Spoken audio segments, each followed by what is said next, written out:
Good afternoon, everyone. Welcome to United Adventure Company presents Hoard of the Dragon Queen, Episode 11, Castle Skyreach. Yeah, or Skyreach Castle. Yes, we are leaving the hunting lodge and heading towards Parnast. Our adventurers had fairly extensively looted the hunting lodge after driving Talus out. She jumped on her wyverns with her personal guard and took off to the northeast, flying away. If you got a chance to watch last session's episode, you would have seen some very exciting banter between the two as Talus attempted to get the players to join up and fight on her side. But That is they, not a good thing to say to Dinar. yes, they were having none of it and decided that they were going to try to fight back and did a pretty decent job. But Talus was quick on the escape and fled up the stairs, out the window, to the stables, and flew away. So we're going to pick up there in just a minute. But there was a couple of things that you all were discussing about before we went live. One of which was short rest, long rest. What did you all decide to do there? Well, I personally don't think we have time to rest, since Talus is clearly going to be telling some people about what's just happened. Is anyone severely injured? I'm not sure if we got hurt in that last fight. I'm fine. I got a little hurt, but I'm fine. Okay. We could just go then. I'm fine.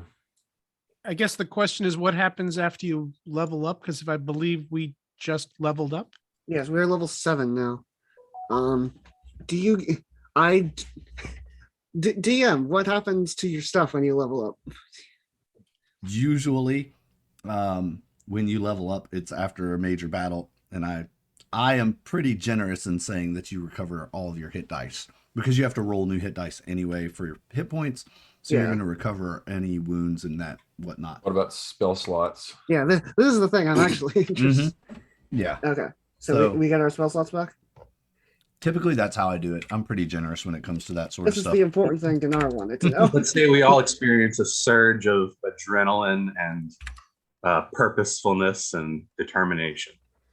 I will All say right. that it took a few hours to kind of go through the lodge and thoroughly explore it the way that you did. In that case, we could have rested. You would have gotten at least a short rest in that. If you remember, I believe you got to the lodge early morning as the sun was just, so it's a little after midday now. So In terms of, have we found any maps in the lodge that would give us a sense of how close Parnast is?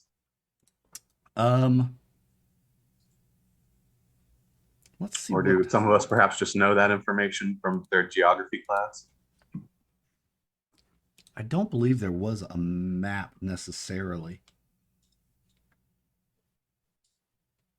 We're not entirely clear on where we are since we did teleport here from a swamp somewhere far away. That is true. I tell you what, you do know that there are some mountains in the near distance, and Talus flew off towards those mountains.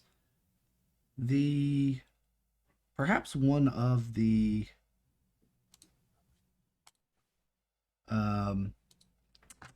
tapestries that you had looked at, I believe, had a landscape kind of painting to it, didn't it?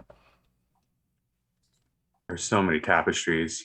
Yeah, it's like, I don't remember you specifically mentioning that one, but if you're going to talk about it now, I will definitely say that, yes, we found such a tapestry. It has exactly the map we need. I think it was just kind of a landscape of the area. You know that she took off in the direction of the mountains to the northeast. You're still inside. Her bedchamber was the last room that you had. Is there a map in you? No, that you were Okay. in. Hey, thanks again for that resub there, Shrike. Appreciate you. Everybody make me a perception roll. Listening. I'll bring up my character sheet. Ouch, dice are hard. Dice am hard. Oh, actually, hold on. I have talked to my cell phone. You do not see that, so I will turn it off. Now I will click the button again. That's a 60. Yeah, that's better. You actually hear what you think is the sound of horse hooves coming, approaching the lodge. You can hear them coming from the northeast. Okay. Dinar is going to say to the rest of the party, he's like, somebody is approaching on horses. We need to get down there right now and commandeer those horses. Not a bad idea. Let's go. And Gara will shadow step out. And Dinar, much less impressively, will walk out. All right, so you all head down to the main entryway. Yes. Yeah, towards wherever, on the side where the, I guess, hooves are approaching from. Sure. You head Um, outside. Go ahead. I was just thinking if we get a better vantage, we could go up on that balcony where Talus was. If that's facing the same direction. I'm not sure if this is. Yeah, if you wanted to go up there, it is. That balcony is on the north. Hey, thanks for that sub and follow. I mean, sorry there. Joy Christopher, thank you for the follow. Appreciate you. Yeah, you could go out on the balcony. Let me flip over here to the maps so we can all get kind of a better idea of where you are. There we go. So you are out here on this balcony. You can kind of head out there. The hoof sounds are coming from the forest on the road there, and you can see as you look off in the northeast what appears to be a 2-horse drawn wagon. I am small. You are I'm tiny. very small. I don't know why you're so tiny. Neither do I, but it's kind of cute. It is kind of cute. So, this wagon. does And it have any Owen is sort of- enormous. Thanks, roll I will 20. ride the mighty Owen into battle. Who is hop on his backpack. Roll 20 strikes again, y'all. And Teo, in typical fashion, is nothing but a ghost. Ooh. I don't understand why you cannot access your character. We're going to have to look at that offline. So, what were you saying there, Garo, about the... Does the wagon look like it's bearing any sort of distinguishing marks or colors? No, it's just a covered wagon. Like, it's got similar to the ones that you saw on the caravan, which you spent 6 months of your life wasted. I mean, traveling. All right. Dinar. Oh wait, I moved you guys to the wrong map. I'm sorry.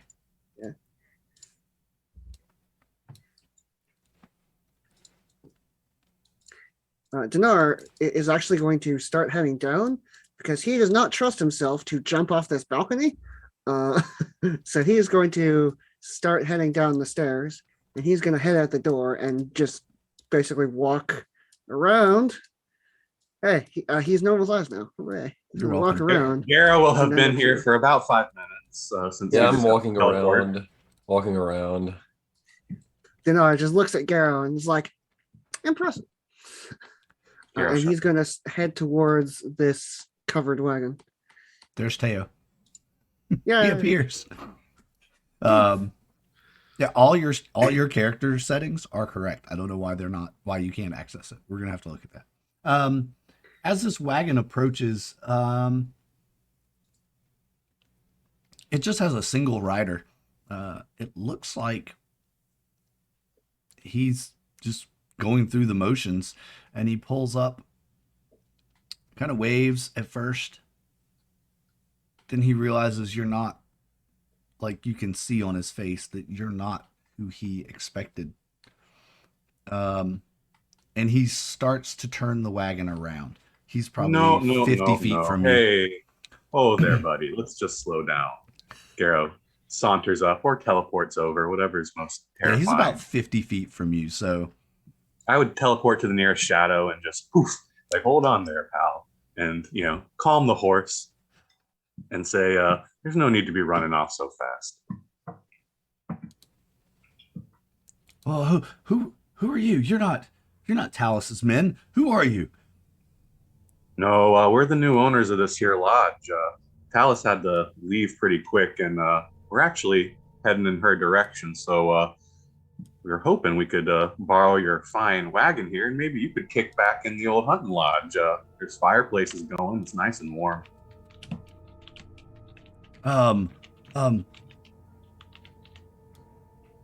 Don't. I'm just from the village. I'm just bringing supplies, please. I don't want any trouble, mister.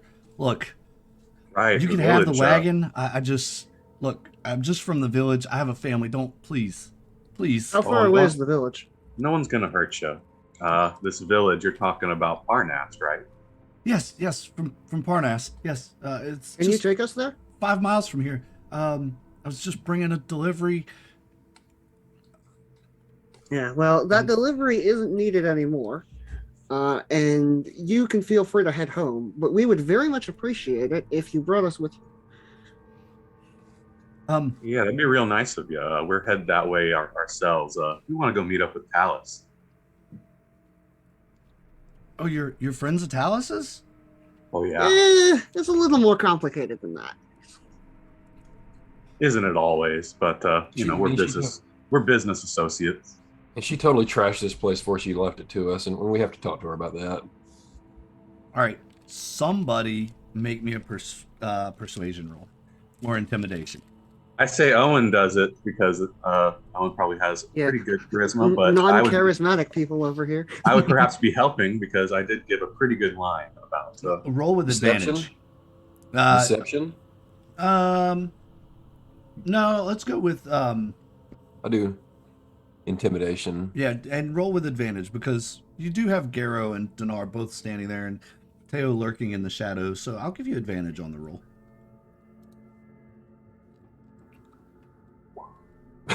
Ouch. Well, the mighty elf.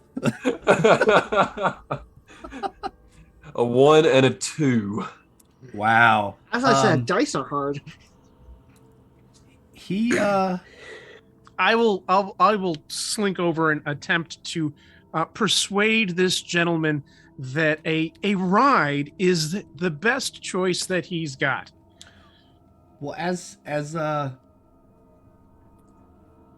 Owen tries his intimidation here, the guy gets kind of the drop on it until you step up to make your case, and this guy just jumps off the wagon and tears off running away. Oh, well, I'm sure he'll be fine. He's running up the road, like back towards the direction he came. He's completely terrified. There may or may not be a wet spot in the wagon seat. Well, he left his wagon.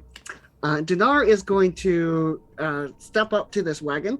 He's going to snap the horse's reins. He's going to turn the horses around, and this guy has graciously given the location of where we need to go, and he's going to head off in that direction. And he's going to ensure that this wagon is returned to this guy once they get there. But we're going to use it for now. Real quick, what's in this wagon? It looks like dried meats, cheeses, wine, water. It looks like just a ration supply. Maybe about a month's worth of food. Yeah, thankfully, Dinar spent about 6. Oh, gone. Yeah, for a month's worth of food for about 10 people. Garrow will dig up anything sweet, like a jar of honey or something, and just start eating it like Pooh Bear. And thankfully, Dinar spent about 6 months with a wagon, so he is relatively experienced now with how to drive a wagon. Yes, All right. you can put drive wagon as a new skill that you picked up on your Yes. So with my incredible and learn from experience wagon driving ability, I'm going to set off towards Parnas. And like, I'm certainly not going to work these horses to the point where it hurts them, but I'm in a hurry. Okay. What's everyone else gonna hop on the wagon? Yep. Yep. Absolutely.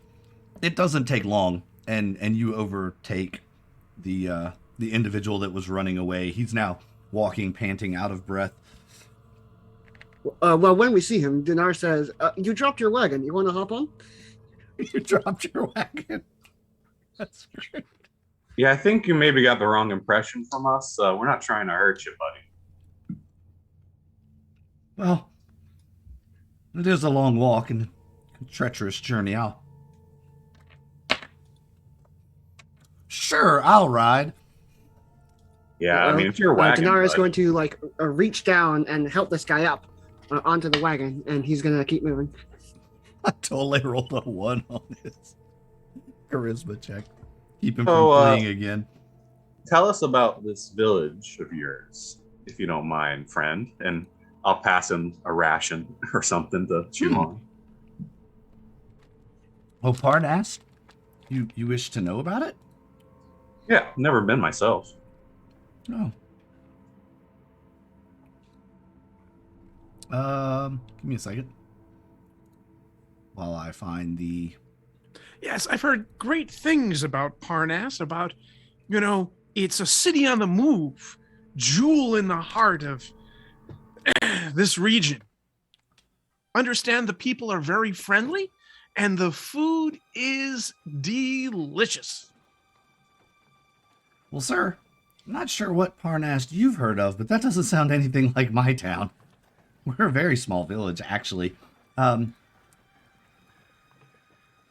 We only have a couple dozen houses and, a small square with a wheelwright and, a tavern, a humble tavern, some stables and, well, and there's also the shrines that we have to our gods. But do you speak of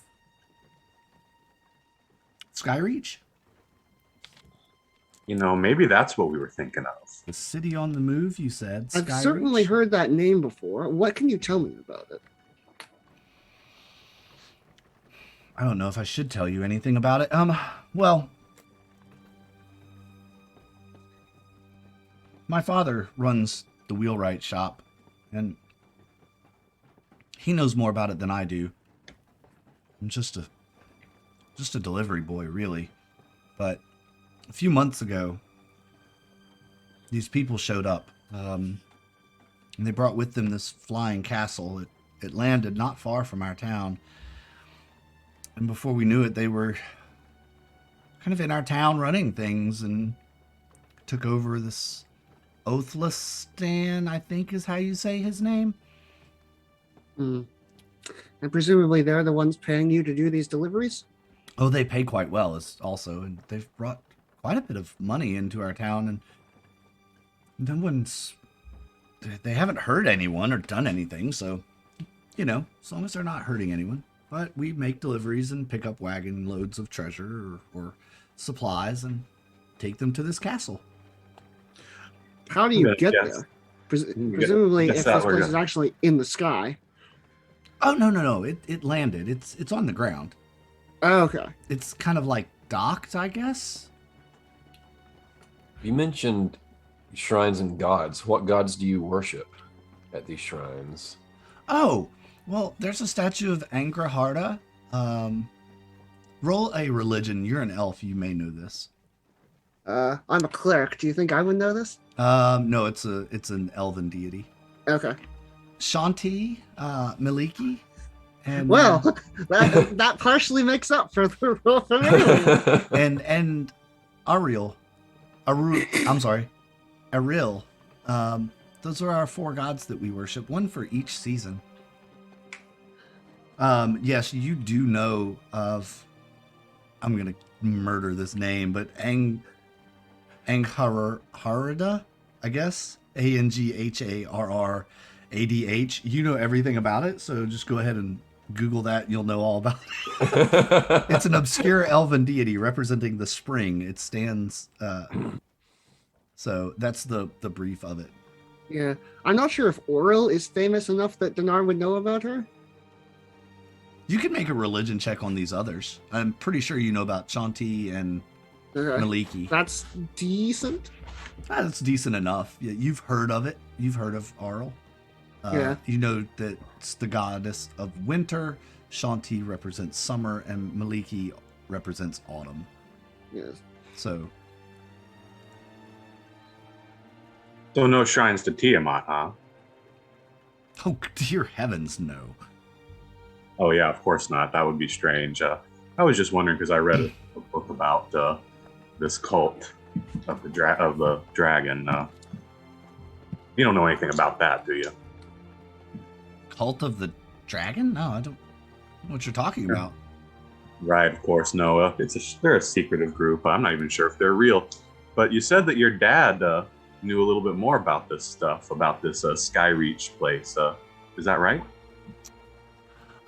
Yeah, he probably knows more. He's been to the castle a few times to fix some wagons and things that were broken, because that's, you know, what he does. He's a wagon fixer, a wheelwright, you know. Oh, you don't say. Yeah. Honorable profession. I think we'd love to meet your dad and, you know.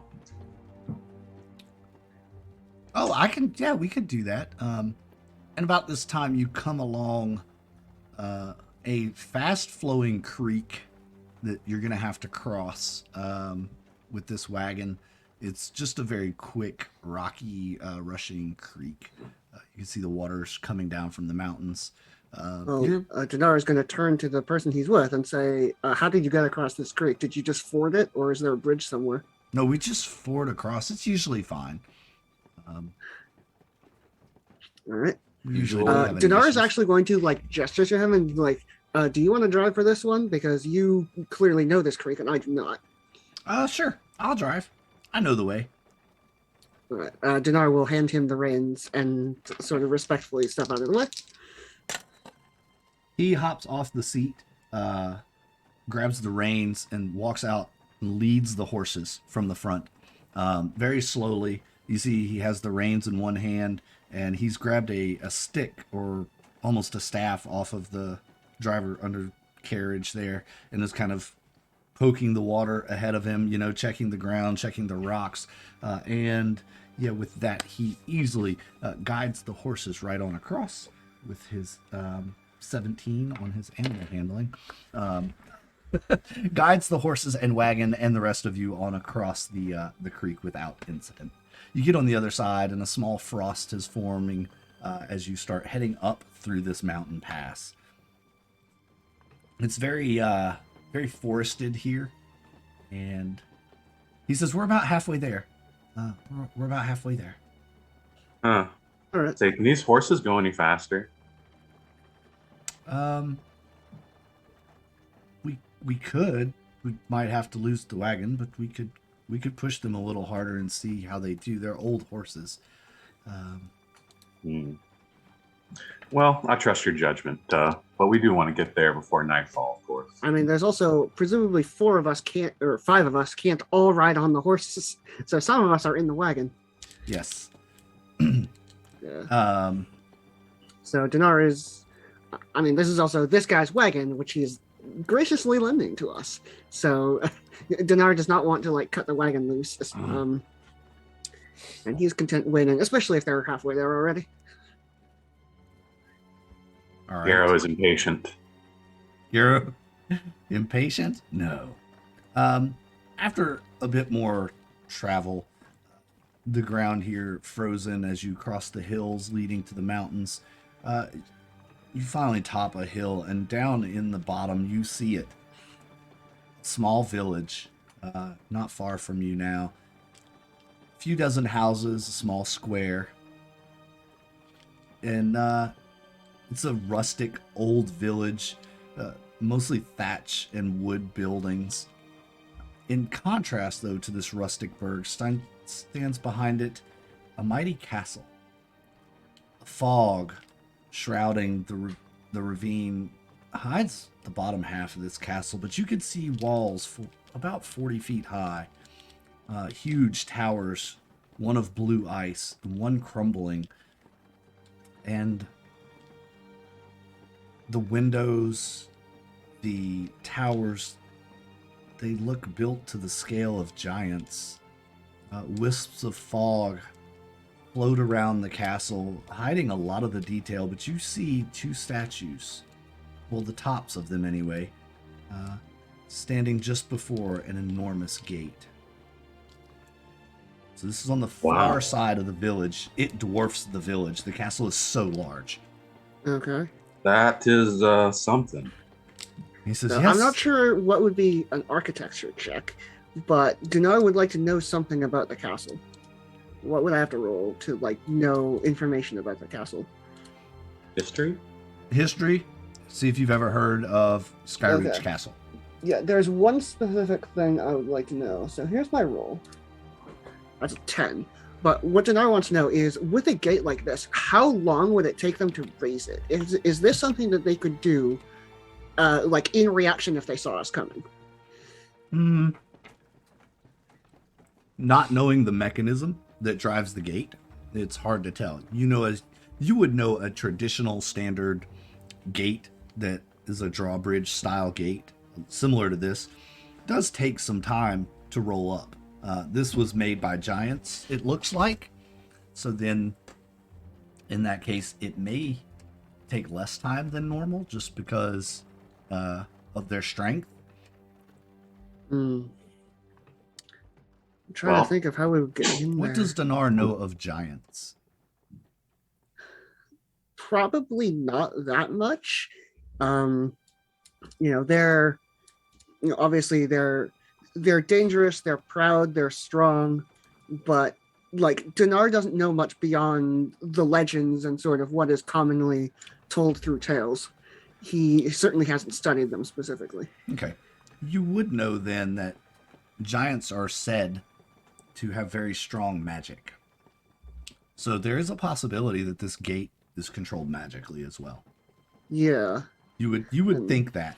And especially if they the heads of the cult of the Dragon Queen are there, they probably also have magical sensors. Dinar would at least suspect. Okay. So he's trying to think of, and he's gonna he's gonna whisper this to the party because he does not specifically want the person driving the cart to know. I'm trying to think of how we would get in there. Sure, we'll find a way. And the boy, he tells you, well, my father's probably at the Golden Tankard. It's right down there in the center of town. Yeah, your father, who's been inside before. I think that'd be a good place for us to start.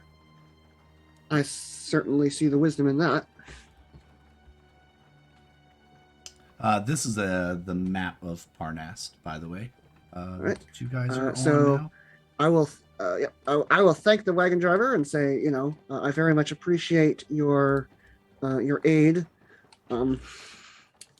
Sorry that you. Yeah, couldn't sorry get about paid that for this. confusion. That's that confusion when we first met. But no hard feelings, right? None at all. No, I hope you find Talus. Yes. Oh, we will. So you all are entering Dinar is from this end when- of the town, by the way. Yeah, go on. When he says I hope you find Talus, Dinar is a little more noticeably on edge than normal. He certainly does his best to keep his straight face as a giant Owen walks into town, but Dinar is lying at that point. He is being deceptive, and he's also he also knows that one of them is going to end up dead relatively soon.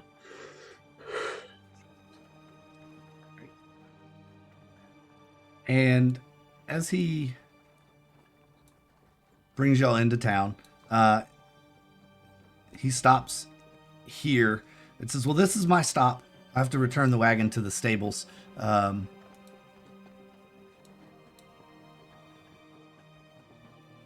He says, Well, my thanks, father bud. can be found in the Golden Tankard. The And, large you building here. Mind if we ask your name so that we can let your father know that we met you? Oh, my name is Noah. Thanks, Noah. You have a good day now. You too. Gareth, that's off with purpose towards the tavern. Dinar does too, but the rest of the party can tell that he's sort of uncomfortable about this whole situation, but he tries not to show it, and you probably couldn't tell if you didn't know him. Garrow's got this feeling of like, this is it. We're at the heart of it after all this time. And he's just feeling, ready. Yes. Right. All right. And as you move through the town, you see a few other. Where is that song? I'm trying to change the music because we're in a different place now. It's time for different music. We see 5 definitely not that's good cultists Misty in the Mountains center of music. town. But, Yes. That was good travel music, but not good town music. As you travel through town, you see small houses, little farm plots, things like that. There's a well in the center. As you approach, you get about here, and you see there are 5 guards standing around this well. You all recognize they are, pretty determined in their stance.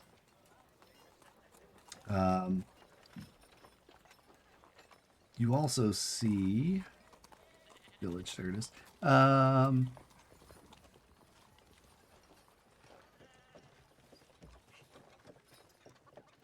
The well stands at the center of the village square. The 4 buildings that surround it, which would be, this one, this one, this one, and this one. Look like from a distance you can kind of tell that it's a wheelwright shop. You can't see in this one, but it looks like a pretty prominent building. And then the golden tankard at the bottom. All right. So what can you tell us about these guards? Sorry. About the guards.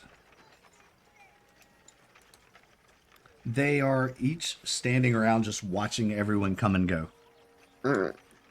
They're not like twirling their mustaches or anything? No, actually, sorry, I had an itchy face there. I had to take care of. They give off the vibe of like a typical town guard, or do they seem like cultist guards? To you guys, they definitely give off the cultist vibe. They don't look like normal town guards. Have they noticed us yet? They haven't noticed you, but they're kind of scanning. They each look like they have an area of the town square that they're watching. Right? Okay. Dinar, as soon as he sees this, is going to duck behind this building, and he's going to, whisper to the rest of the party. Basically, it probably wouldn't be a good idea if these town guards, who may or may not be affiliated with the cult, saw a chromatic dragonborn. So I'm going to hang back, and you can get your business done. Okay. Yeah, sure. You say so, but I think it'd be best if you stuck with us. Maybe just pull your hood up and stay close. I don't want to get us separated, Well, Dinar will attempt to pull his hood up, which with his horns is quite a difficult task. But he You look great. That's you got it. All right. Let's head towards the tavern. Which building is the tavern? Is it this one? The blue one. All the way down at the bottom. That's the stables. Actually, as y'all are leaving Noah, as he is pulling the wagon into the stables, you all kind of look in, just as habit, as you would look when you walk by a thing, doors open, you kind of glance in. There's 2 huge double doors, larger than a typical stable would have. In fact, they look as big as the stable doors at the hunting lodge. And they look like they've been retrofitted onto this stable. I think I get what you're putting out. There are possibly wyverns in there. I can neither confirm nor deny that Right. guess. So what Dinar suggests we do is bypass the town square and take this route. And then sort of go in like that. Seems like a little bit suspicious, don't you think? Going through people's backyards and whatnot. On the other hand, walking right through town will immediately let them see us. Yeah, well, Teo will put his arm around Dinar and go, good to see you thinking properly. But then there's also the factor of she's already been back into the castle. These guards could be on alert for people like that look like us. Exactly. Okay. So which way are you guys thinking about heading? You gonna head through the sneaky back way? Dinar You would call like it to head through the sneaky. I call it pathway. prudent. Prudent? Well, that's why you're on that side of the table. I'm on this side of the table. Yeah, I mean, Dinar does not want to walk through the town square where he is definitely going to be spotted by people he thinks are cultists. Instead of going through the backyards, maybe move this as like a path that kind of snakes around here. Yeah, We're just that is a walking- road that goes around that way. We're just walking the paths here. All right, let's do that then. Yeah. So Dinar is going to head over this way.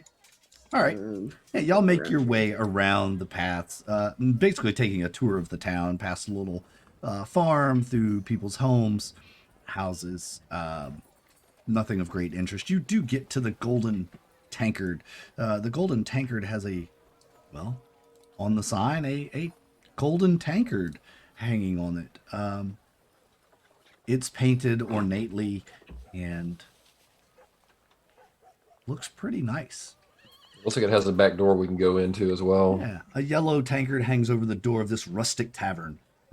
As you step in, the place is short on cheer. All conversations stop and eyes turn into your direction. A tall, heavy-set man with an enormous mutton chop sideburn steps forward and asks, "Hi, welcome, travelers. What can I get you?" oh, I'd take something sweet and maybe an ale. Hey, we can make that happen. Pull Garrett up will a chair. saunter over to the bar and Sure. pull up a chair. On the Or- menu for the day, chalkboard is scribbled a sausage and cabbage stew, black bread, mead, or beer. And Oh, that's fine. I brought my own honey, so I'll just add it to the stewed cabbage and sausage. That sounds delightful.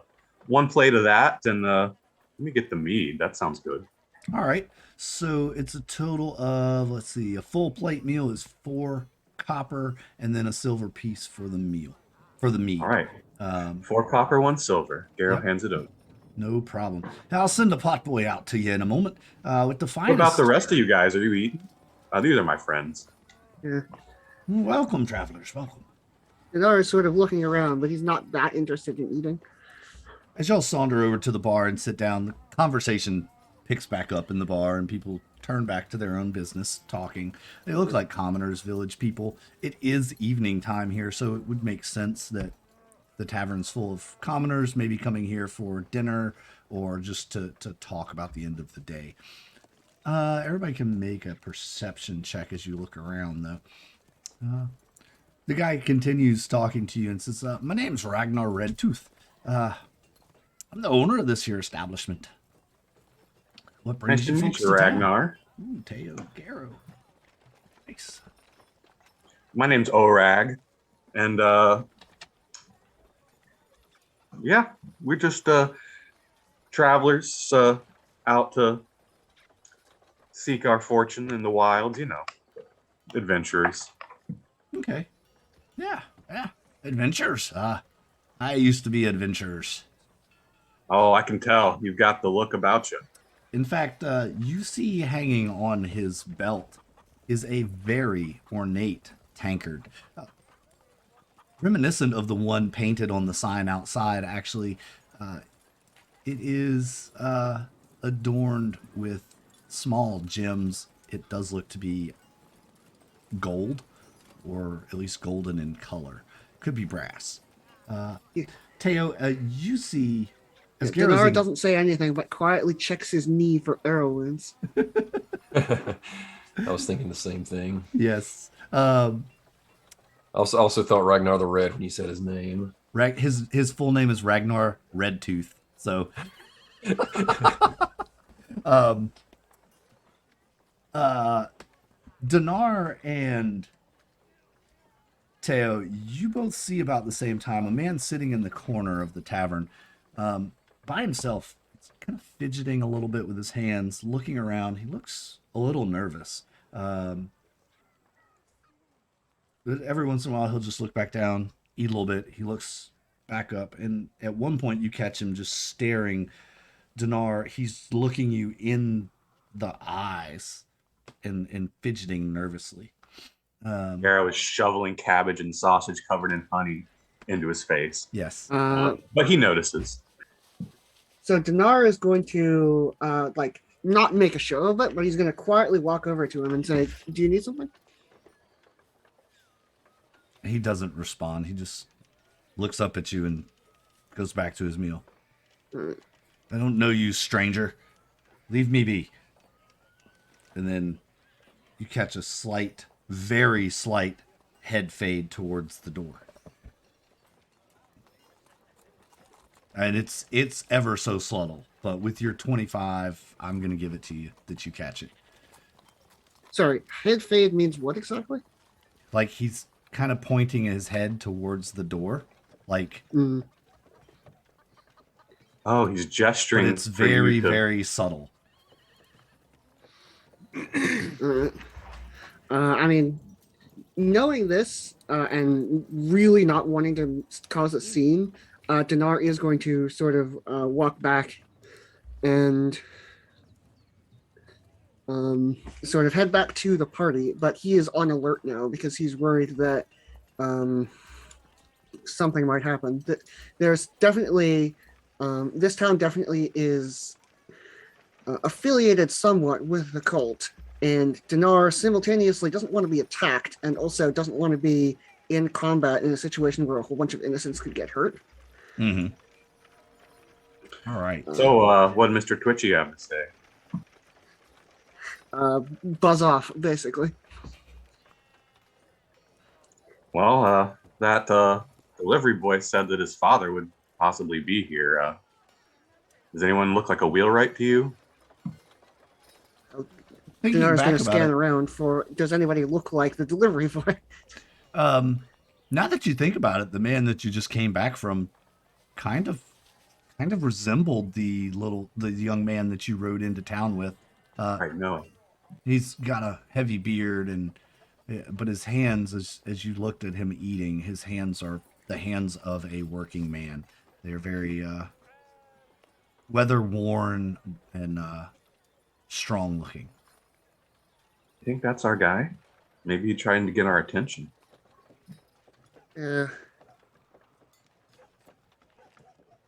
Did we cross his shop on the way here? No, you went the back way. You did not see his shop. Okay. Dinar definitely thinks that someone else should strike up a conversation with him, but Dinar is too obvious. Let's maybe not talk in here, but perhaps we can head outside, and if this fellow wants to talk to us, he'll follow us.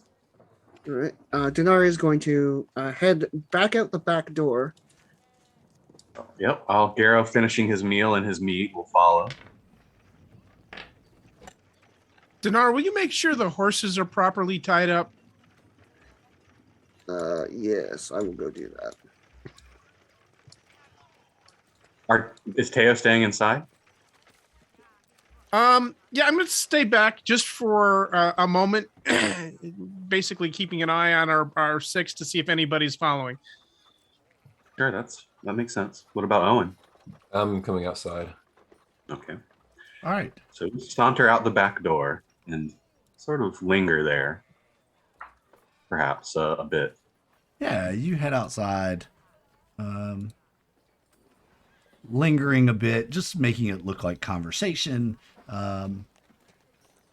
Teo, a few minutes just not long at all. Just a couple of minutes go by. The man gets up. He dusts his hands off, swings by the bar, drops his bowl on the bar, tips his head to the barkeep, and heads out the back door. And you all see him step out. And as soon as he steps outside, he looks right, looks left, looks right again, looks at you all, and again with that kind of head fade toward the stand of trees. All right. And he starts walking, just not acknowledging you otherwise. I think we'll wait and then follow, right? Yeah. Dinar headed out there before, just because he didn't want to be seen. He was going to go get the horses, make sure they were tied up. Right. So he's already hiding here. Nervously, the man ducks into the trees. He meets up with you. You must be Noah's dad. You bear a similarity to the guy who helped us get into town. You met my son. Yes. My name is Gondon. He's a human.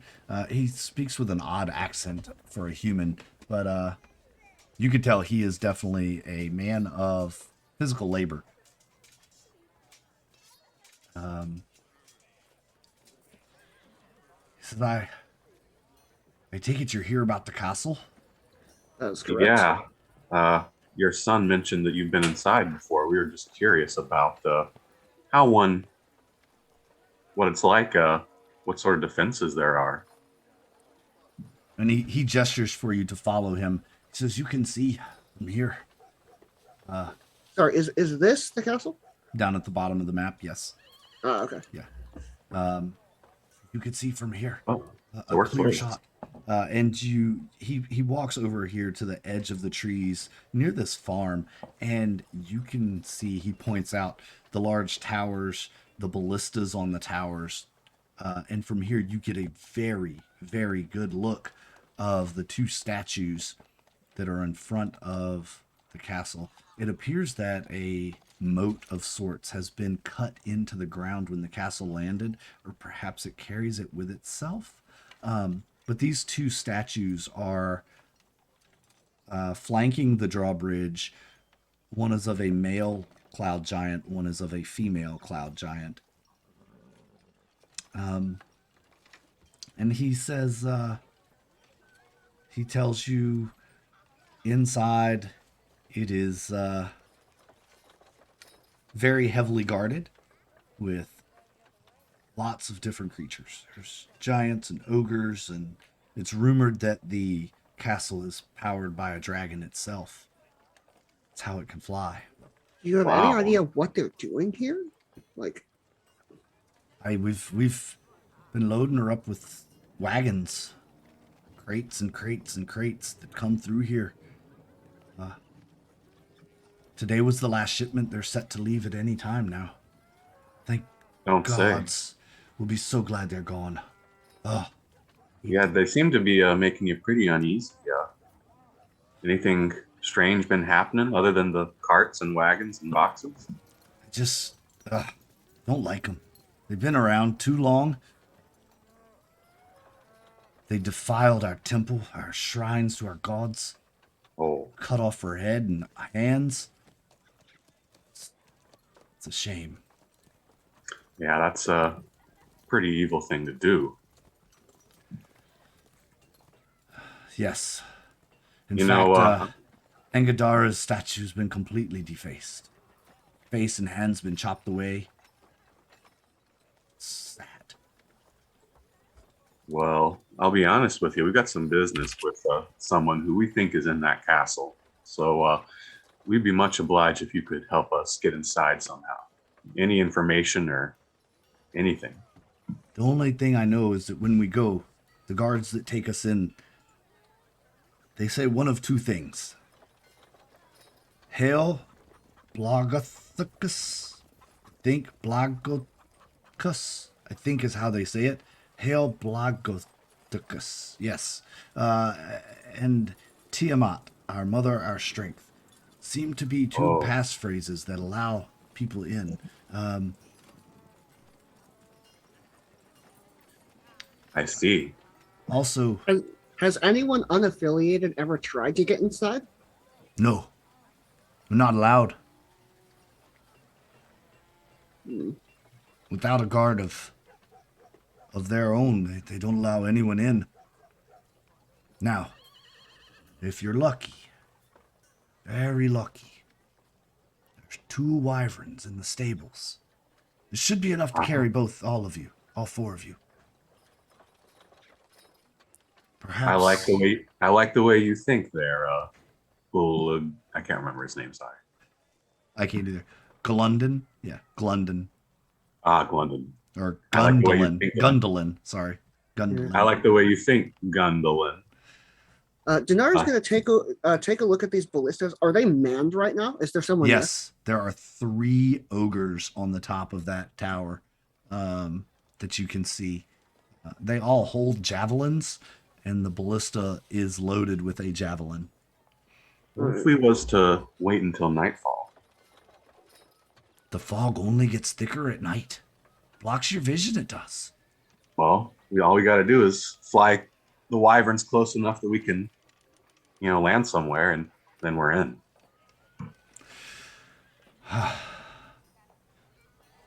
Meet me after dark at the stables. I'll help you lash the wyverns. My boy and I, if you can rid them of us, rid these people of our village, we'll be forever in your debt. We don't have much to pay, but... Oh, don't worry about that, Gundolin. We should be paying you. We'll be there tonight at the stables. Thank you again. Yeah. Dinar is interested to know, like, did these wyverns come from the cult? How did you get them? Aye, they come from the castle. Mm. In fact, 2 just flew in today. Landed, we put them in the stables, and the riders went into the castle. I think that's the person we're looking for. Did you happen to get a look at him? Was one of them a sorcery-looking lady? Aye, female, yes. She was in that's quite our the business hurry as partner. well. Yeah, that's our business associate. We have some problems we need to work out with her. But you Aye. rest assured, we're no friends of the cult, and we'll be sure that nothing bad happens to the village. Thank you. Most people don't mind them being here because they bring the money, but after what they've done to our gods and our shrines, we can't abide by it. I was ready to leave myself, but it's all I got. When you're ready to take flight, we'll cause a distraction for you. I like the way you think. All right, group. What do we Yeah. need to do to prepare for this? It's not long till dark, actually. You see the sky is the orange sunset color. So it took you a few hours to get here by wagon. Is now sun is going down. You've had a good meal, got your intel. So how do you want to go about this? I don't know what there is to do except hope and pray we don't fall off a wyvern. Teo is going to make some inquiries about finding the tools necessary to replace those that were broken from his picks that he has available to him that he fumbled, shall we say. You're inquiring with The bartender just to see if he knows anybody who in town is the person they call when they have a door lock that's jammed and they can't get open or something like that. I said, I've got, and then I'll hold up the puzzle box. Say, I've got a lock here that I've been struggling with for a while, and I'm looking for someone to help me get into it. probably Gondolin. He's the most handy one around here. He fixes most everything for us. Kind of the town's fixer guy. In that case, we can ask him for if he has any thieves' tools laying around. when we meet him tonight. I'm not saying this in person, in character, but over the table. Over the table. Right. Gotcha. All right. Anything else? I thank him for the information and order another round. Okay. All right, one last mead before the night flight. That sounds like a good idea. Garrel joins. All right. Y'all go back in. You see Gondolin. He heads around towards his... heads around this way, heading over to his shop. As y'all go back in, there's a few more people in here. Actually, you might recognize a few of the guards that you see in here from the caravan, actually, that you were a part of. That's maybe not ago. so good. They seem to be focused pretty well on their needs and food at the moment. Yeah, I don't think we should stay here to drink, Teo. Let's get out. You taking the go cup, eh? Yeah, actually, Garrel will just down his mead in one go and say, oh, that's good. Thanks again for the mead there, Ragnar. Aye. Well, safe travels to you folks. And Garrel slides another silver to pay for it. Careful at the nighttime. Travels around here can be a bit treacherous. Thanks for the warning. Those cliff edges, they sneak up on you. And when you get into the mountains, they'll... It's dark. Be sure you have a good light source, eh? I hear you, bud. And he turns back, goes to the till, puts your silver away, and you head I'll out? saunter out. Front or back? Back. Going out the back? All right. What's Yeah, everyone and else I'll doing? Dinar is still staying here, and he's gonna sort of talk to the rest of the party. It's like, two of you can ride on one wyvern. I have my own way to get in that'll make me harder to hit. So I'm planning to just get in on my own. How exactly are you planning on doing that? Dinar smiles and says, "You'll see." Oh, ever cryptic Dinar. I was like, I'm gonna wait to do this until you are like ready to go, because I'm of course gonna head in at the same time as you. All right. All right. And as you all are heading towards the stables, you feel the ground begin to shake quite thunderously. A large cracking sound is heard to the southwest of town, and you see the mist and the fog swirling quite vigorously, and the castle begins to lift away, taking with it the moat, the broad drawbridge, the statues, and leaving behind a giant hole in the ground. Oh, shit. We better hurry. Dinar is still waiting here at the vantage point where they said they'd meet. He's waiting for the party to come back with wyverns. We're probably going to take off from the stables, Okay, well in that which case, is up here.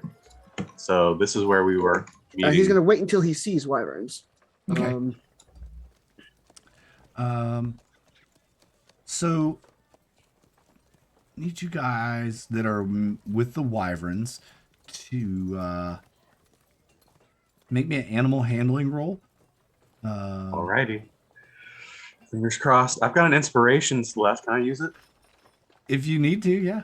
If you want to, Yeah. you can use It it. seemed like a good point to use it. So Yeah, I believe 18. There you go. Yeah, Owen and Teo are there struggling with the harnesses, and Gary, you just kind of push them out of the way. Nope, like this. I believe I should use my inspiration here and try that again. Okay, go for it. You got to show that you're the alpha. And then he goes like, Oh, you mean like this? And Owen, after watching Garrow do the first one, slaps the harness on the second one quite easily, pats it on the nose, and it kind of bows its head to both of you. you climb on back, and Gondolin and his son, Noah, they swing the back stable doors open. Dinar, you are watching as the castle is floating away All right. from you all. So Dinar is going to kneel down and whisper a prayer, and he's going to say, "My Lord, give me the skill I require to infiltrate this fortress and defeat my enemies." And he's going to kneel down, activate his dragon flight, and unfurl a pair of shimmering dragon wings from his back, which flap once and carry him up into the air. Okay. So he's going to hover just a little bit in the air and wait until he sees the wyverns moving.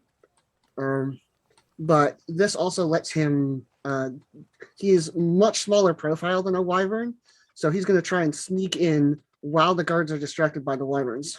Okay, makes sense. Hopefully they're not going to see the wyverns because we're not trying to be seen. Yes. Right. Dinar, you see the entire bottom section of the castle kind of has disappeared in this fog now. It's very thick. You can't even see the gate or the what do you call it, statues of the giants anymore. You've got 1 minute to fly, huh? Yeah. You better fly quick. Well, yeah, Dinar is going to unfurl his wings and start flying towards the castle.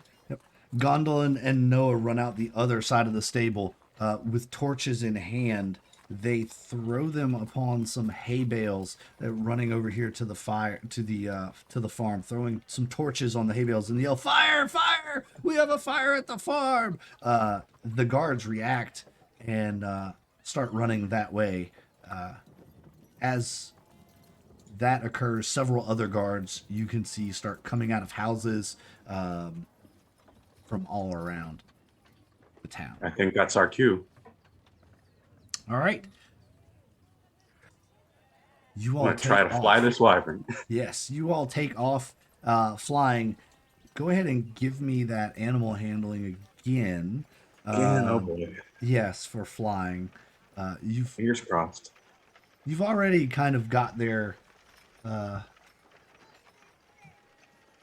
trust somewhat. their trust somewhat. Yep. You guys are doing great. So for the next I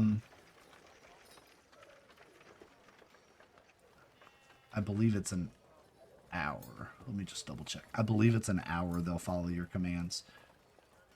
Wyvern riding. DC 15 Wyvern wisdom riding animal will handling go. check. Yes. So you all had 15 or better. So you make the DC.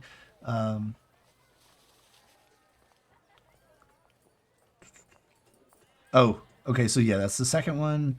Yes, you have an hour of flight where the wyvern will go where it tells you to go, or until it takes damage or you dismount. So you can see the castle not far away. The wyverns are obviously very faster than Howl's movie. I mean, Skyreach Castle, and you pretty sure you can catch up with it. So what Dinar is going to do, he's a little bit faster, or he had a head start rather. So I'm going to fly up to the first tower, and I'm going to use telekinesis to shove the, and I'm going to try and pull the, what, my mind is blanking. This thing. Hang on just a second. I can't quite see. What thing? Oh, the ballista? Yes, I'm going to use telekinesis and pull it off the tower. Okay. Give it a go. I don't actually, like, can it make a strength save? No, it can't make a strength save because it's not a, so. So can we just say that I pull it 5 feet forward? Yeah, you pull it 5 feet How forward. much does a Okay. ballista weigh? It, however, hits the ramparts, and jams in it. You've now, it is, kind of jammed. The bow mechanism is wedged into the, what do you call it? Yeah. Thingies? That's all I really needed to Parapets. do was disable the firing mechanism. So next turn I'm going to try and do that to the other one. The ogres are now quite aware of Represents character wyvern. Ah, cancel. Why can't I make you?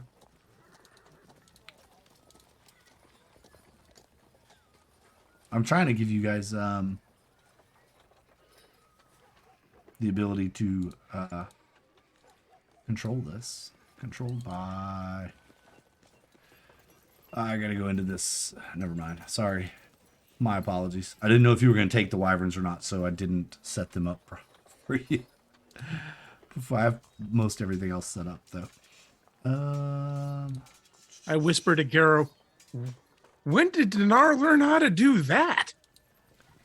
Yes, as you see his shimmering dragon wings ahead of you. Yeah, those shimmering dragon wings are awful pretty. Not sure why you Sure thought would that have he'd come be in handy about half a hard dozen people. times before. But I guess that means we can fly on into the castle. Yeah. There you go. I have given you guys control. You should have control of the wyverns now. See if you can move them.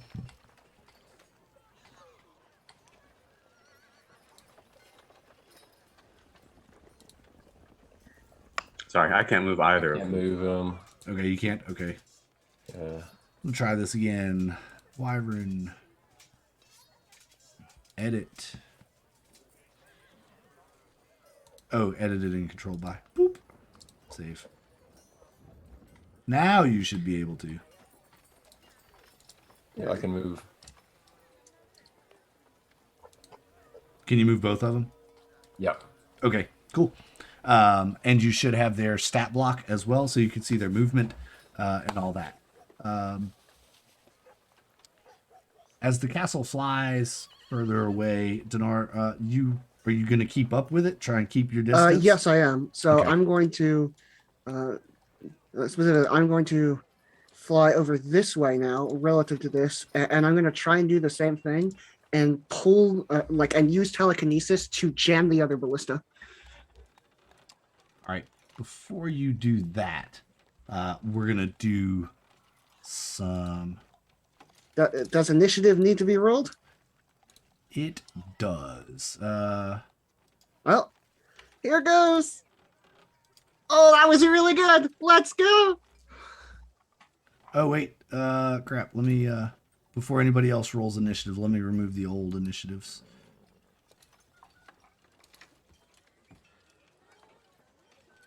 You had the 22, correct? Or the 19? I had 19. Okay. 19. Okay. Now everybody else can do it. I was just I trying don't to see clear them. the... There weren't any on the turn order before, Yeah. and then there was just mine, and now you deleted it. Oh, did y'all all roll at the same time? No. No. I was the only one who only- rolled, I He think. was the only one that rolled. He's the only one. He's the only one that was up there. Why did On the our turn side. order clear completely? On our end, the turn order was correct. Yeah. Well, see, No, I had Blood like rolls one. 6 on mine, and 3 of them were Dinars. So I Huh. deleted everything except the 19. All right. Well, I'm just going to roll again, and can you change it to 19? Yeah, roll again, and I'll change it to 19. Turn order just disappeared. Yeah, I'm resetting it, so Yeah. Okay. there we go.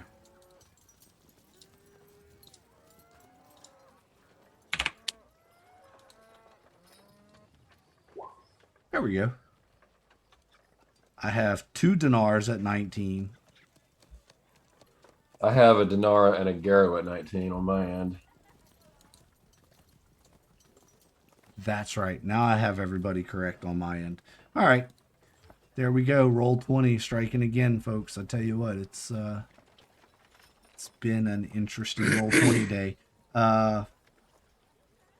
For now, that's what you can see as the other tower top is in view. You see another ballista and 3 more ogres manning that one as well. So All right. So is it Dinar's turn first, or I think Garrow's has higher dex? let me roll for the ogres as well, please, just to see. There's a lot of this to do back here, so Have we flown basically? Have we had time to fly all the way to the castle by now? You've caught up with Dinar. Yeah, I'd say you're close enough. We're way faster than Dinar. These wyverns Yeah. can fly 80 feet per turn. Yeah. Yeah, wyverns are super fast. Now, how are And y'all if coming Owen in? doesn't mind, I'll be riding with him. As I you're think- getting closer, you see the fog bank is pretty thick. You can see the top of the 40-foot tower, and barely, and the top of the 80-foot tower. About half of the 80-foot tower. Does it seem like we could land up on one of those? You could each land on one of these, but they are full of ogres and ballistas at the moment. Ooh. For now, we're not seen. I would imagine that our goal is to stick to the fog and try to land somewhere somewhat stealthily, right? All right. Does that sound good, group? Let's do this then. After I did all that. So as you get closer, it appears that this tower is tiered. This castle is tiered. There's a large lower courtyard on the level with the drawbridge that is completely obscured with fog. You can't tell how far down it is to land, but you can kind of gauge it from what you saw before. The two towers that are at the entrance are about half covered in fog. So probably about 20 to 30 feet down would be the surface if it's flat inside the walls. There is an upper level as well. And this upper courtyard is not obscured as much in fog. You can't tell what's up there, though, because you can't see beyond the wall. You're staying below the cloud bank, so trying to keep some cover. But you do see that there is an 80-foot tower in kind of the center rear of this upper, more center of this upper section of the castle. And then behind those two tiers is the keep proper. Well, I reckon as long as we can land somewhere hidden, that's good enough. We're inside. So you want to land in the lower section? I'll look over at Owen and point to the lower section and whisper back to Teo, what do you think we should land? Where do you think we should land? That lower section looks pretty secluded.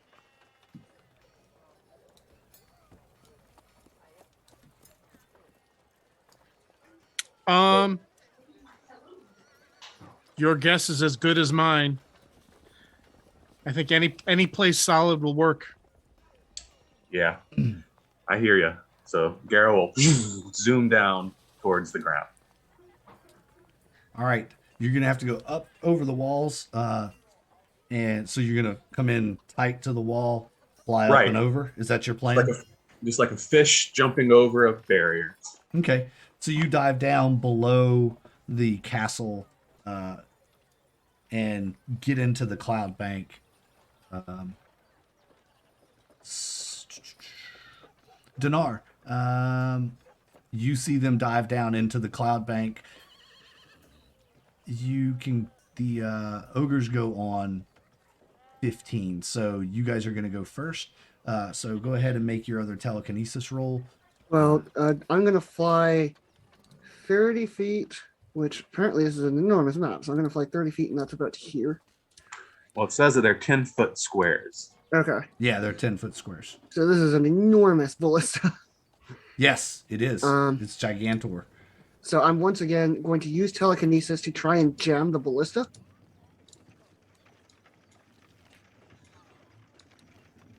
Okay. And then same thing, strength save for the ballista question mark. Yeah, no. It has no strength save. So you jam it in as well. When you do that the second time, Garrow, since you guys have already run I'm actually going to move you up because I think you have a little bit better dex.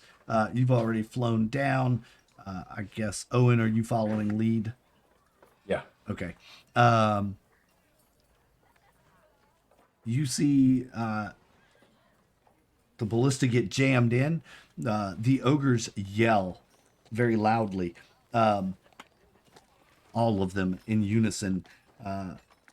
And though they can't see you, they are readying their own javelins. And with that, we are going to. Well, I have not taken my jump to action yet. this.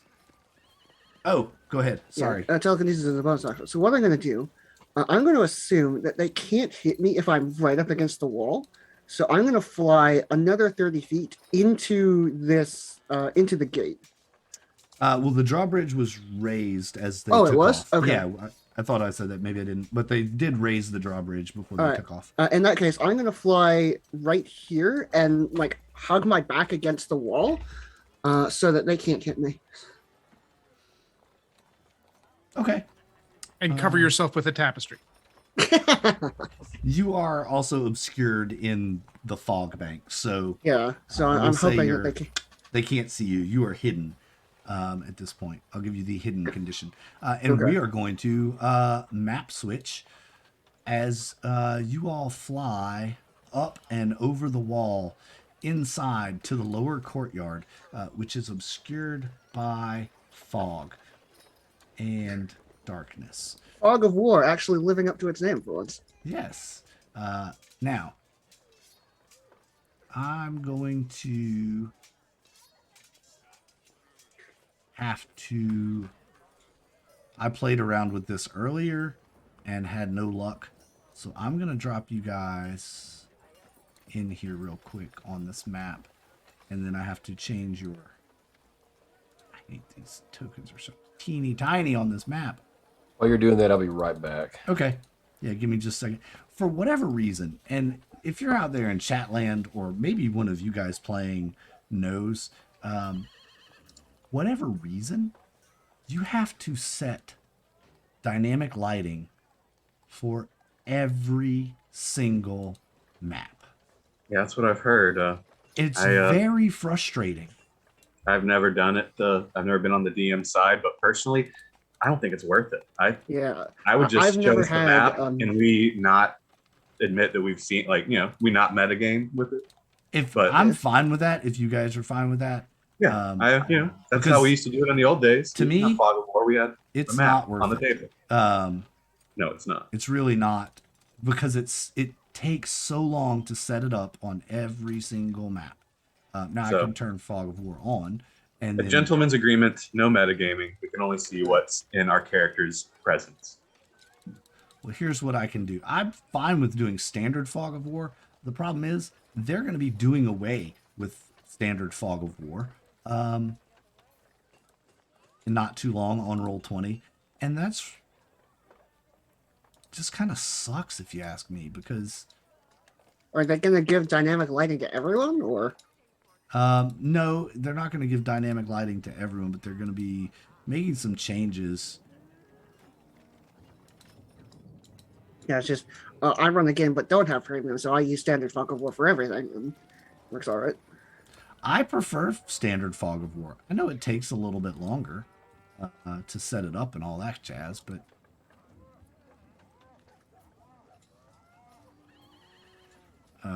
we are no longer in the city either, so I can change the music here in a moment as well. Yeah, it's just strange cow sounds as we infiltrate the castle. Yes. I also do not have control of my token. Dinar hugging on to the side of the castle is a funny image in my mind. I do not want to get a spear thrown at me. Yeah, I dropped your token on there to try to do Okay, do you want me to just drag another one then? in a second. Yeah, just because it's on a different layer. That's why you can't select it.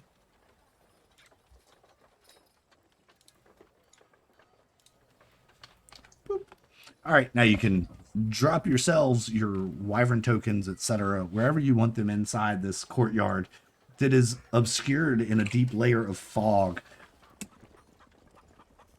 I am very smart. Based on what I was hearing, it sounds like we sort of, banked over the wall and went straight down. So we're probably going to be roughly like, right there.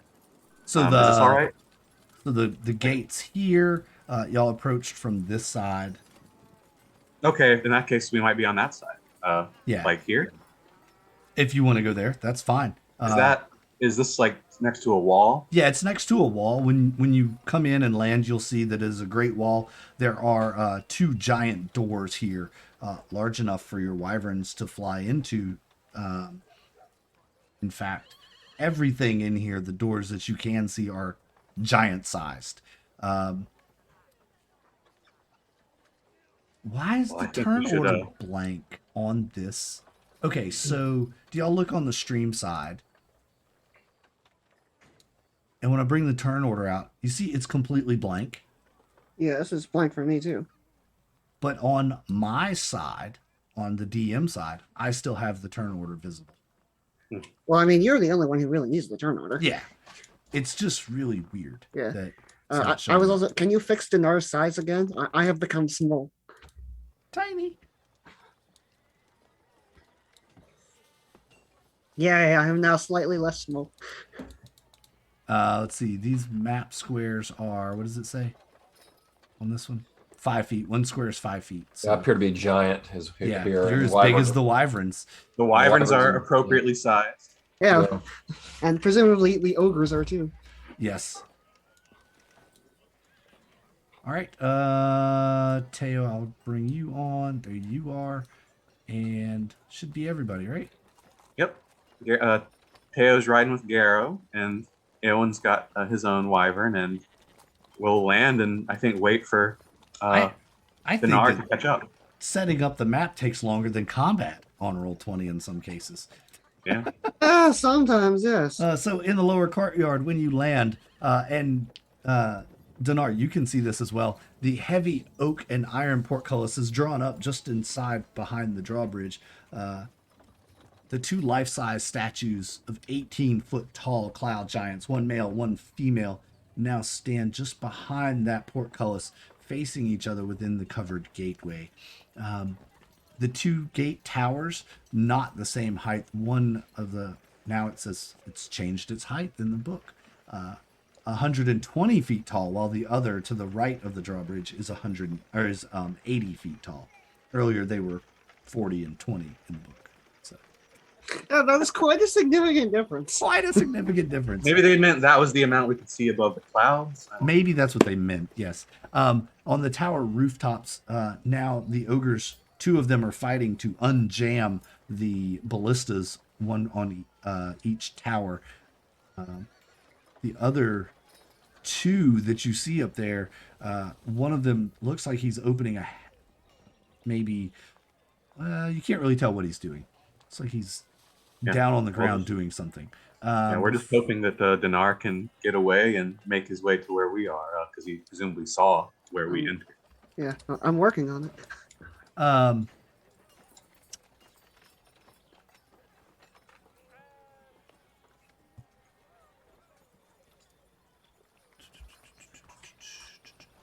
Make sure everything, that's everything that you can see. Now, as you land, the wall that's to your back is of solid ice. It's so thick, it's got a blue color to it. You look and you can see a shadow cast from up above, probably from the upper courtyard that overhangs this one just by a bit. And the doors behind you are also sculpted of ice, fitted with iron hinges. Anyone making me a perception check? Wisdom DC 22. Oh my goodness. I was going to be a little rough. Holy but crap! here goes. Garo nailed it. Ba-boom! Oh, Oh Dinar, gosh! nat 20. Let's go. Well, actually, you wouldn't see it because you're outside. Okay. Sorry to make you waste that nat 20. Well, just can we say that once I fly over, because I'm about yeah, to.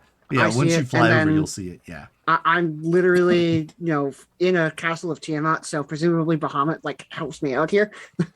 Sure, we'll say that's how that's how it works. Kind of hidden in the shadows overhanging the courtyard. Maybe the fog just flowed with the wind at just the right moment. You all were looking directly at it. Across from the main gate, there's an opening in one wall that you can see the glint of what looks like stairs.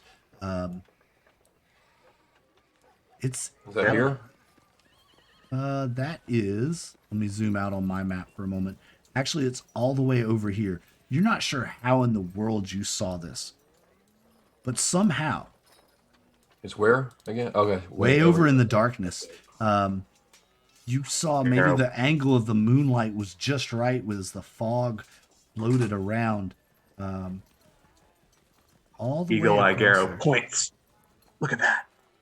An opening. I think we can get in that way.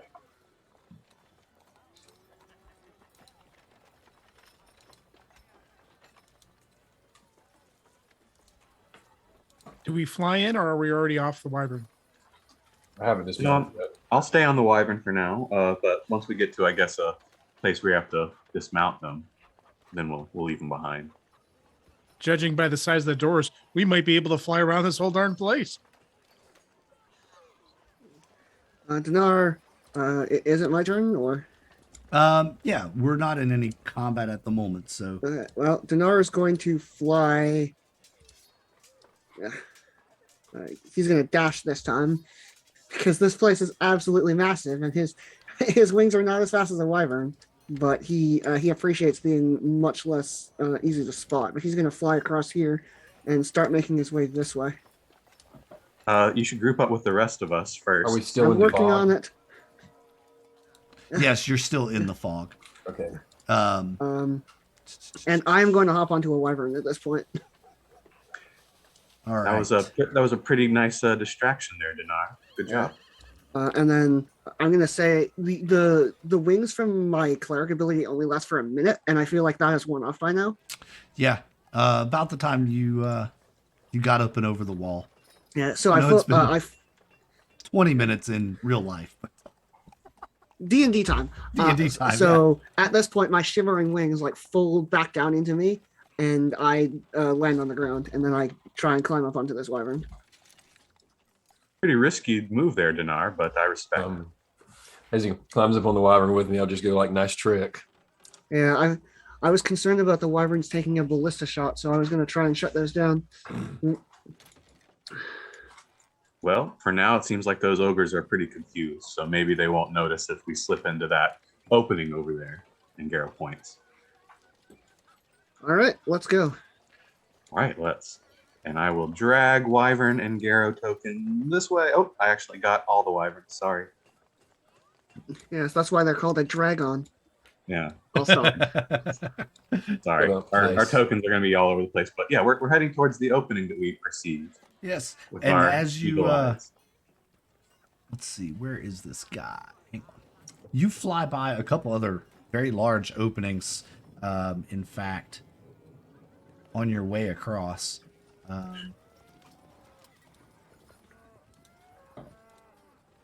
Wait, I never did change the music. We still have cows. We need to yes, we change the did. music. I was going to point something out when I didn't think you were as busy. We need to change that. We don't need cows anymore.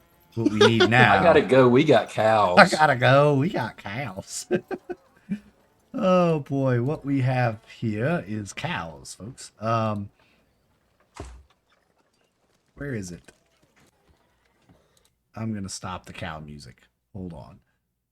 'Cause we are not there anymore. I'm sorry. I'm a professional. I do this all the time. Where are we? You're a professional cow musician. Mooblex. The birth of the Mooblex, y'all. I'm telling you, it You goes. guys are everywhere. really milking this one. Oh. I think I have figured it out. It's all right. utterly ridiculous at this point.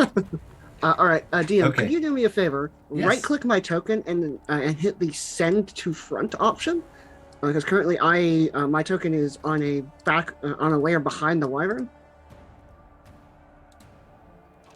Let me get to the map that I am on that I can do that from. Select. Layer. You're on the right layer, but let's see. We'll just To front. There we go. Yeah, there we go. And you see now I can. Yeah, now you're on top of stay the on top of the wyvern. wyvern. How's that music level for you guys? Not too loud? Sounds good. Rather as- ominous. Yes. As you get across the courtyard, you hear behind you the thudding of boots, heavy boots, across the ice. You can't really tell what's there, but you hear the thudding of boots, and in front of you, you hear also the sound of boot steps coming from the way that you are headed, in fact. Let me find the right dadgummit thing here. Where are you? And you see standing not far in front of you now a figure in the mist, kind of cloaked in the shadows, but you can see him. He is standing there along with some of his compadres. Lower courtyard. You did see a couple other rooms here, some sunlight or firelight out of one of them. But as you head across to the staircase, where is it?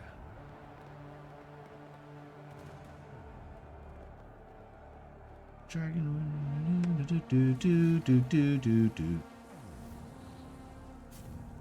I know I read this in here earlier today. He's supposed to be here. And all of his friends.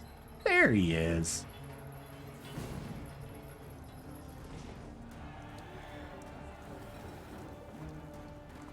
All right. Cool. And in fact, Does that person have fangs? actually, yes. Wearing a nice dark cape, standing and basically in front of the entryway.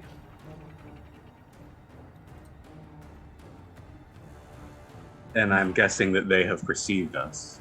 They have indeed. I'm going to add him to the turn tracker as well as And all so they're these sort of- guys. They're blocking our path. He is. That actually works out just perfectly for the initiative. We're still in our previous turn order. We are. I just added them to it. Yes, and now That's all they're we the only see. ones we can see. Yeah. Roll20 is a masterfully designed program. All right. Seems like we might have to fight this one because they seem to not like the look of us. And he kind of moves his arms in a way, and the yes, kind of in a and you hear him say the word bat, and poof, he bats into bat form and flies directly at you.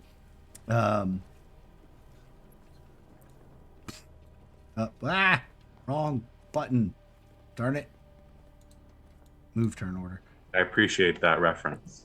I knew you would. I knew many of you would. He then changes into bat form and begins to fly directly at you. And next up will be Garrow. Can I get my wyvern to attack the bat? Yeah, sure.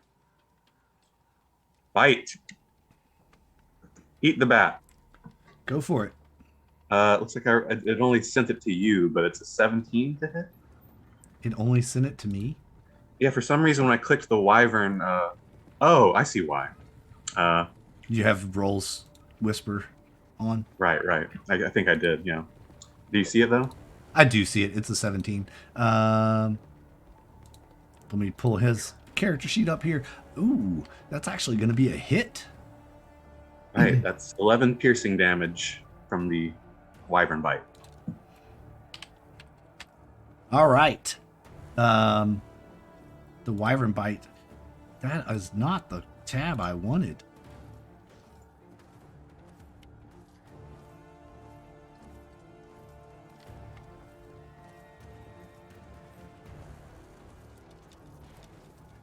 All right, Dinar. Well, All right. Oh wait, Well, Garrow was you handled the bat. Sorry, you handled the wyvern. Now, were you doing anything else? Sorry. well, I just after fighting the bat, if it's still alive, the wyvern has multi-attack, so it can attack with its stinger potentially. Okay, yeah, you're gonna fly up this here. poor and bat. move up here with the to this bat. All right. 15 to sting. A 15 misses, actually. So All right, that's all 17 for- hit I mean- and a 15 missed. Now the Wonder what question his is, AC could be. I guess the question is, can I only, handle the wyvern? Because presumably I have the wyvern's reins in my hand, so it wouldn't necessarily make sense for Garrow to go punching the bat. Yeah, you can command the wyvern, but you have to control it with the reins. Got it. So I will fly us a little bit away from the aggressive bat that seems to want to f with a wyvern, because I'm wary of it. So, but still kind of staying in range for KO to shoot it. Okay, fair enough. All right, Dinar, it will be Well- your turn now. Sorry about that. That's fun. Initiative order is initiative order. Dinar is going to call out, "The reckoning has come," and he's going to cast Bahamut's Judgment. Nice. Well, yeah, we're in a big map, so the radius of this is kind of small. Uh, Suddenly that doesn't scale so well, does it? Dinar is wondering, can he still? First of all, can he drive the wyvern at all? And second of all, can he drive it after using his action to cast a spell? You would have to make 2 successful animal handling checks, one on each turn. And then the only other thing you can do is only mental things, like any spells that required what's the hand components. I can't remember what I they're currently have control of the wyvern, so I Yeah. will fly in. I will fly it in when it's my turn. Yeah. So in that case, that's my turn. I set the thing up. I will pass at this point, and I will. I'm going to ask Owen to see if he can get me into range. All right, so you cast that and hold the rest of. Well, I'll let you hold the rest of your action if you want until Owen it's just- goes. Okay. I will do that, because what I plan to do is use telekinesis to pull the bat into the spirit guardians as soon as we get within range. Okay. All right.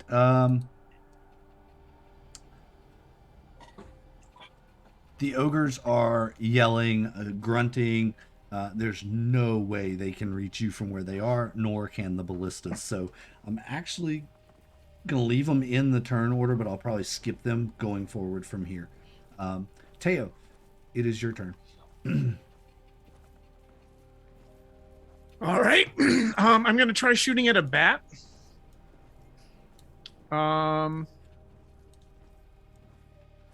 Does a 20 hit? A 20 does hit, indeed. Yeah. I'm not sure if I could recommend you do something. I don't after think you he make- could hear you from here. Yeah, that's fair. So,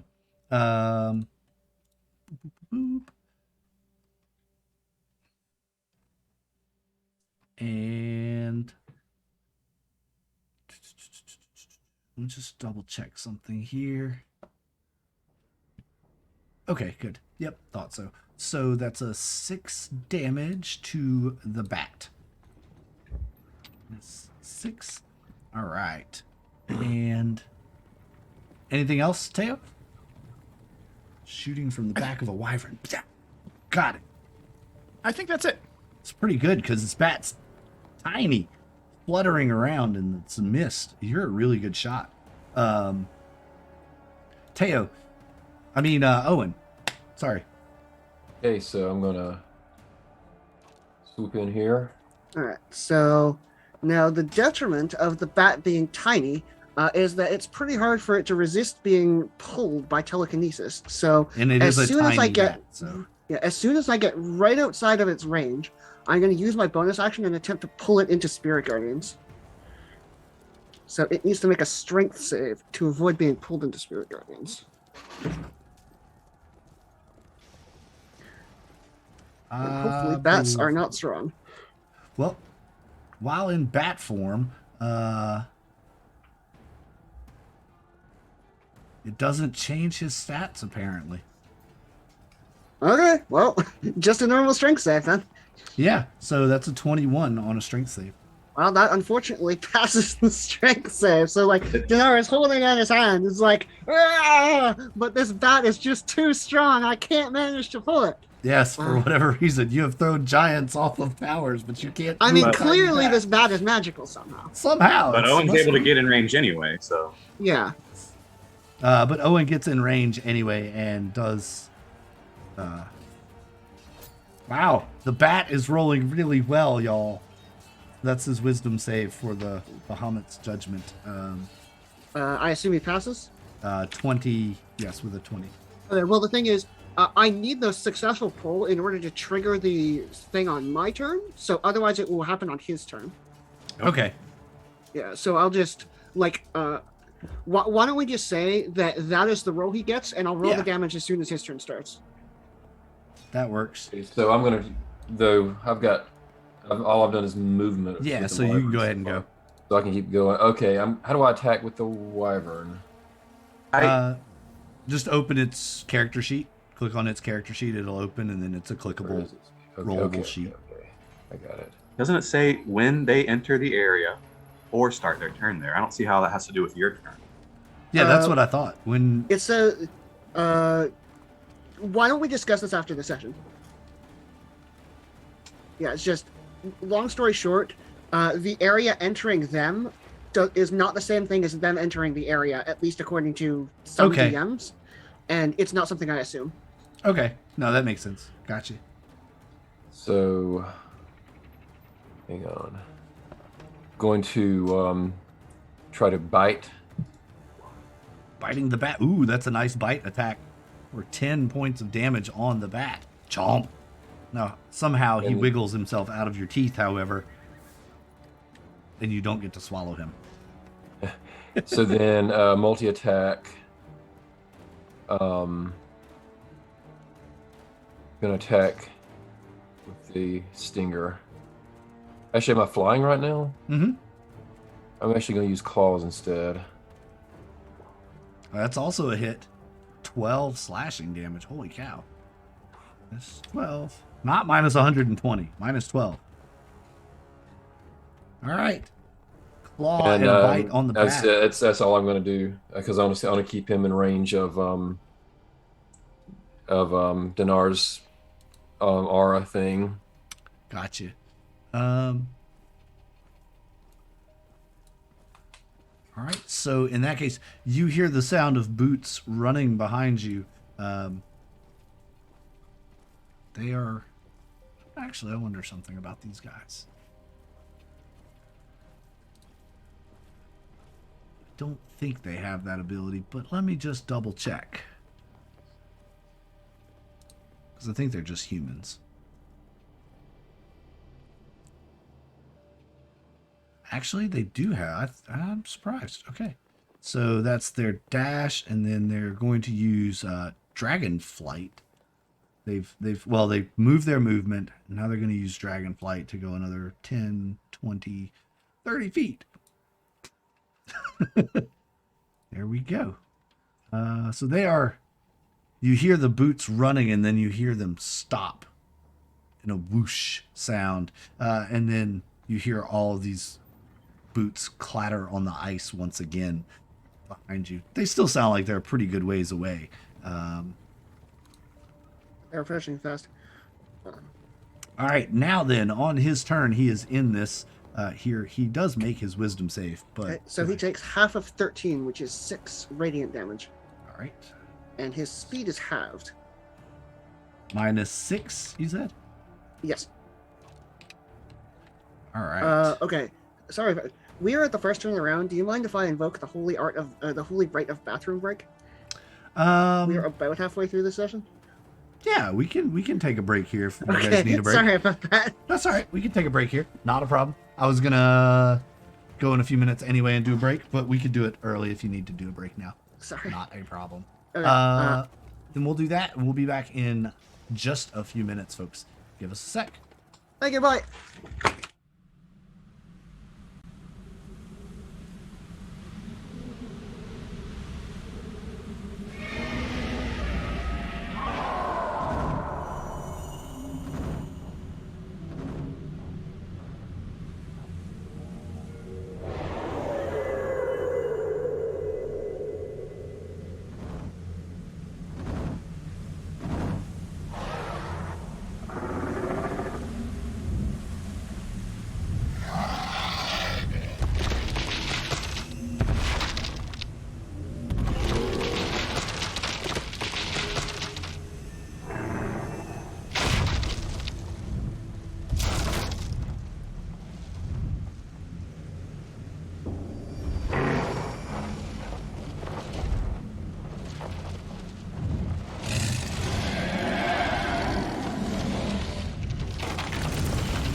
right, folks, we're back in the midst of the battle. Hey, thanks so much to two old guys, Christopher, for the follow earlier in the stream. Appreciate you coming over from two old guys that do some really cool content stuff. We actually have a couple of their games in the channel that we are going to be running at some point.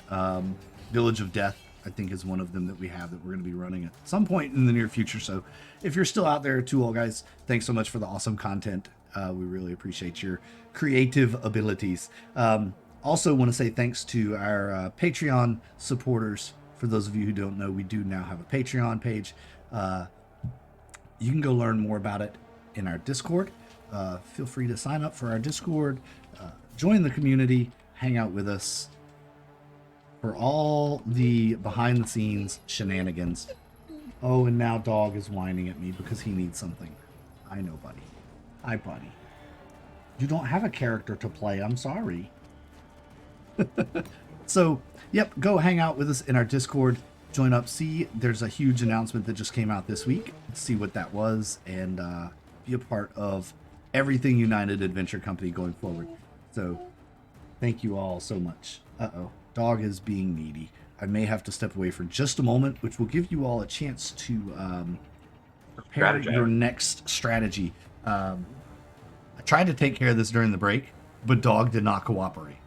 So, as dogs often do. Yes. Now that we're back, I'm going to give him just another minute. Nope, he's not going to have it. Okay, I'll be right back. Y'all strategize, talk to the stream, and we'll be. I'll be right back as I take care of Doggo. All right.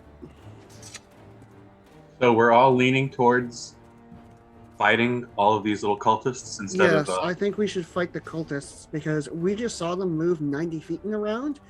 If we run away from them, there's no way that we could stay in front of them while fighting something else, and we don't want them showing up in an inopportune moment while we're in the middle of doing something else. Right now, they're mostly on their own. We have one bat. So I think this is an opportune moment to take them out, especially if the ogres are stuck on the tower and can't really get to us. Sure. Oh, good timing. I'm fine with that. All right. Sorry about that, folks. But Do you LK think Billy is will out let us now. get away with that? Oh, probably. I mean, LK was out in the kitchen, so she's going to take care of dog. So, All right. but we're back. I'm back now and ready to move forward. Let's see. When we last left off before break, it was the top of the round, correct? Yes. The bat had just succeeded on its saving throw against the Spirit Guardians. And taken 6 points of damage. And as you're standing there, to kind of behind Garrow and the Wyvern and Teo, you hear the sound of huge ice doors cracking open, a layer of frost shattering, and you hear the sound of claws and boots on the ground as you look back. Familiar sight. They run out into the battlefield. 2 guard drakes, and this person will not die. They just won't die. Resmir, the half-dragon, appears on the courtyard floor. You swear you have fought this guy 3 times, and he just keeps coming back from the dead, it seems. So let me ask, can we establish our current elevation? I was thinking maybe 40 feet, since we haven't specifically said, but You're controlling the wyvern. You tell me how high you're flying off the ground. I'd say about 40 feet. Okay, 40 about feet. 40 feet. I'm matching the altitude of the bat at the moment. So however high the bat is. So we're all at 40, except for the ones on the ground. All right. Also, behind you, you hear the shouts of what sound like cultists or soldiers shouting, we're under attack, we're under attack. That's at the end of last round.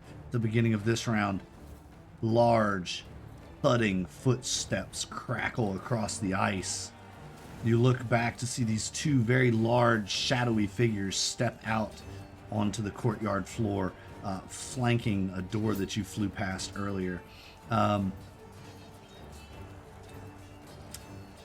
I will add all of these newcomers to the initiative tracker. Feeling a little bit less confident about sticking around and fighting now.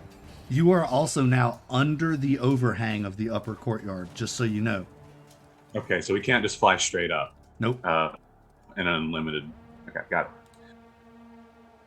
But we are still somewhat near that little opening that we originally were going Yes, for, right? you're still there. You're still like, how far from it are you? Let's see. That's not the measure. That's the measure. You're about 70 feet from the opening. You guys, are, and then the others are also about 70 feet from the 60, 70 feet from the opening. All right. Yeah, The bat actually it's gonna fly behind the two of you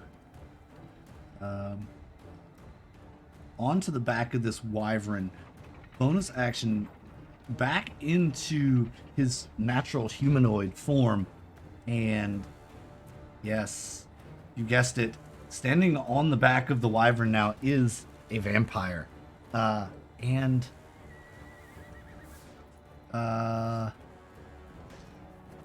Dinar, looking at you first, with his multi-attack.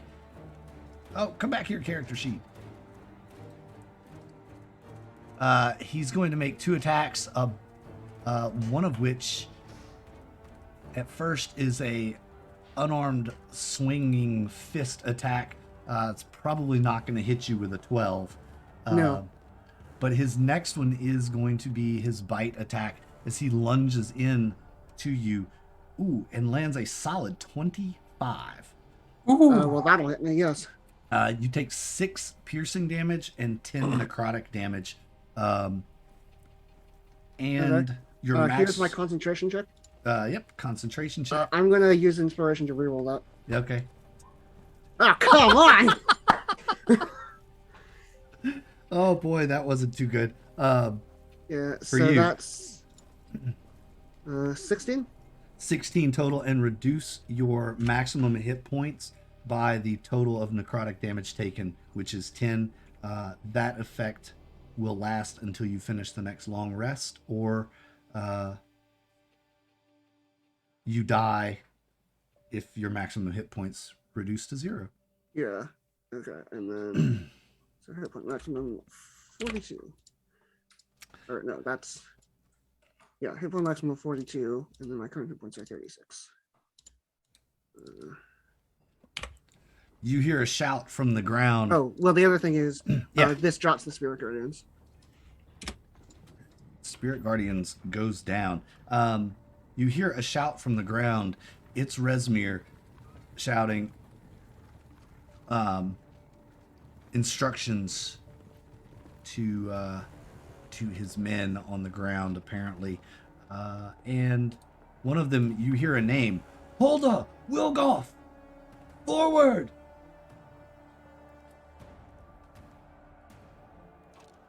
And come on, where are you? Holga and Gildoff. Wigloff. Sorry. Hulda and Wigloff. I'm not going to get those right. Ever. I'm not. Where are you? I can't find their character sheets all of a sudden. Maybe they're in the... Maybe I'm looking in the wrong place. Nope.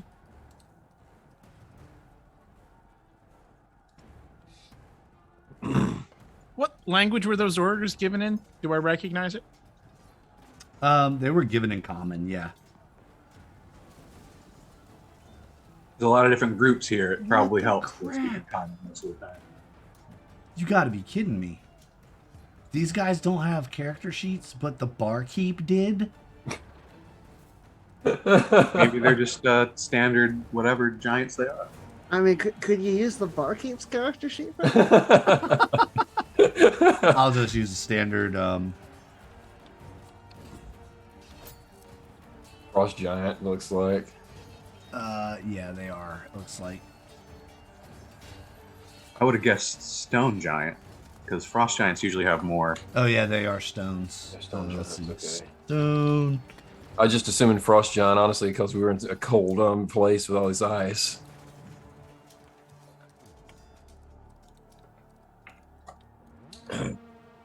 There we go. All right. I needed to see what their movement is. Okay, 40. So, and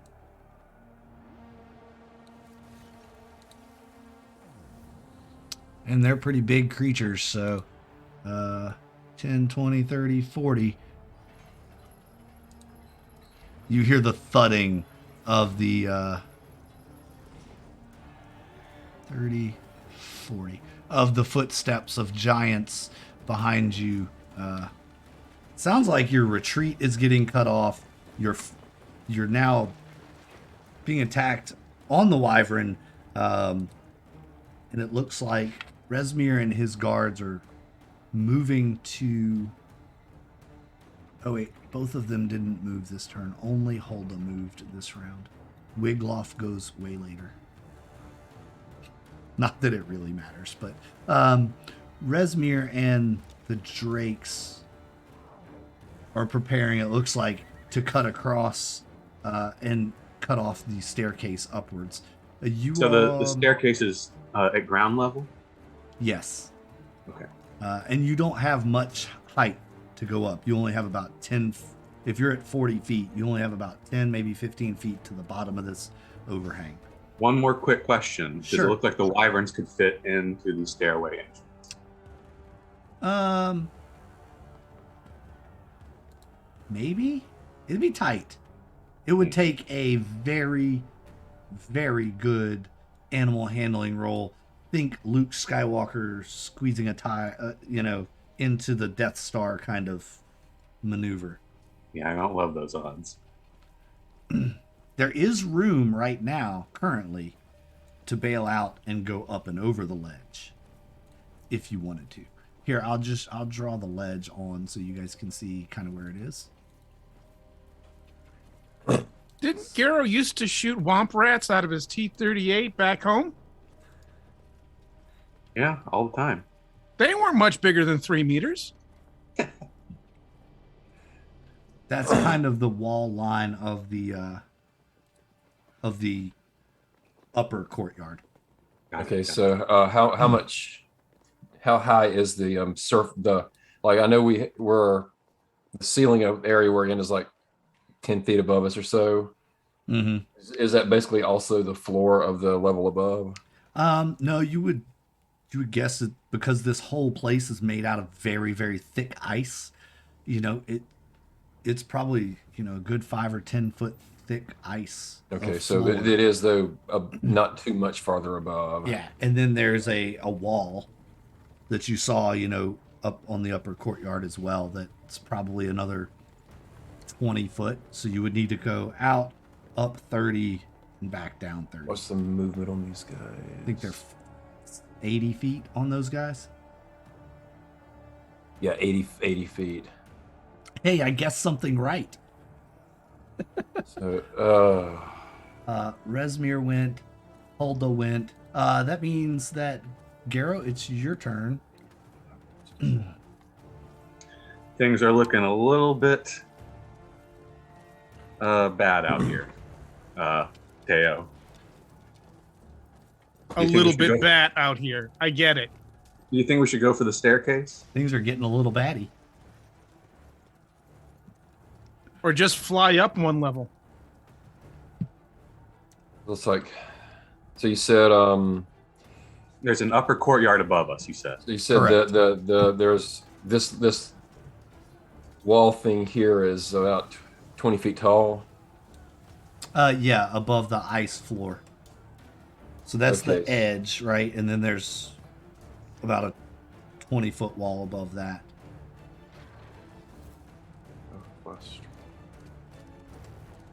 So try to I can remember. make- okay, I'm doing everything math in about my this head. I is- can make this. If Yeah. I can do my idea, I can do it.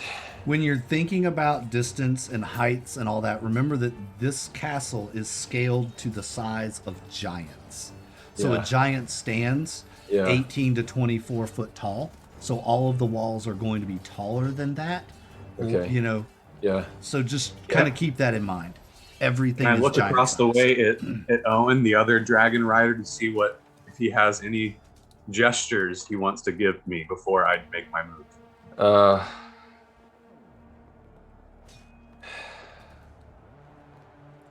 I'm gonna just look up.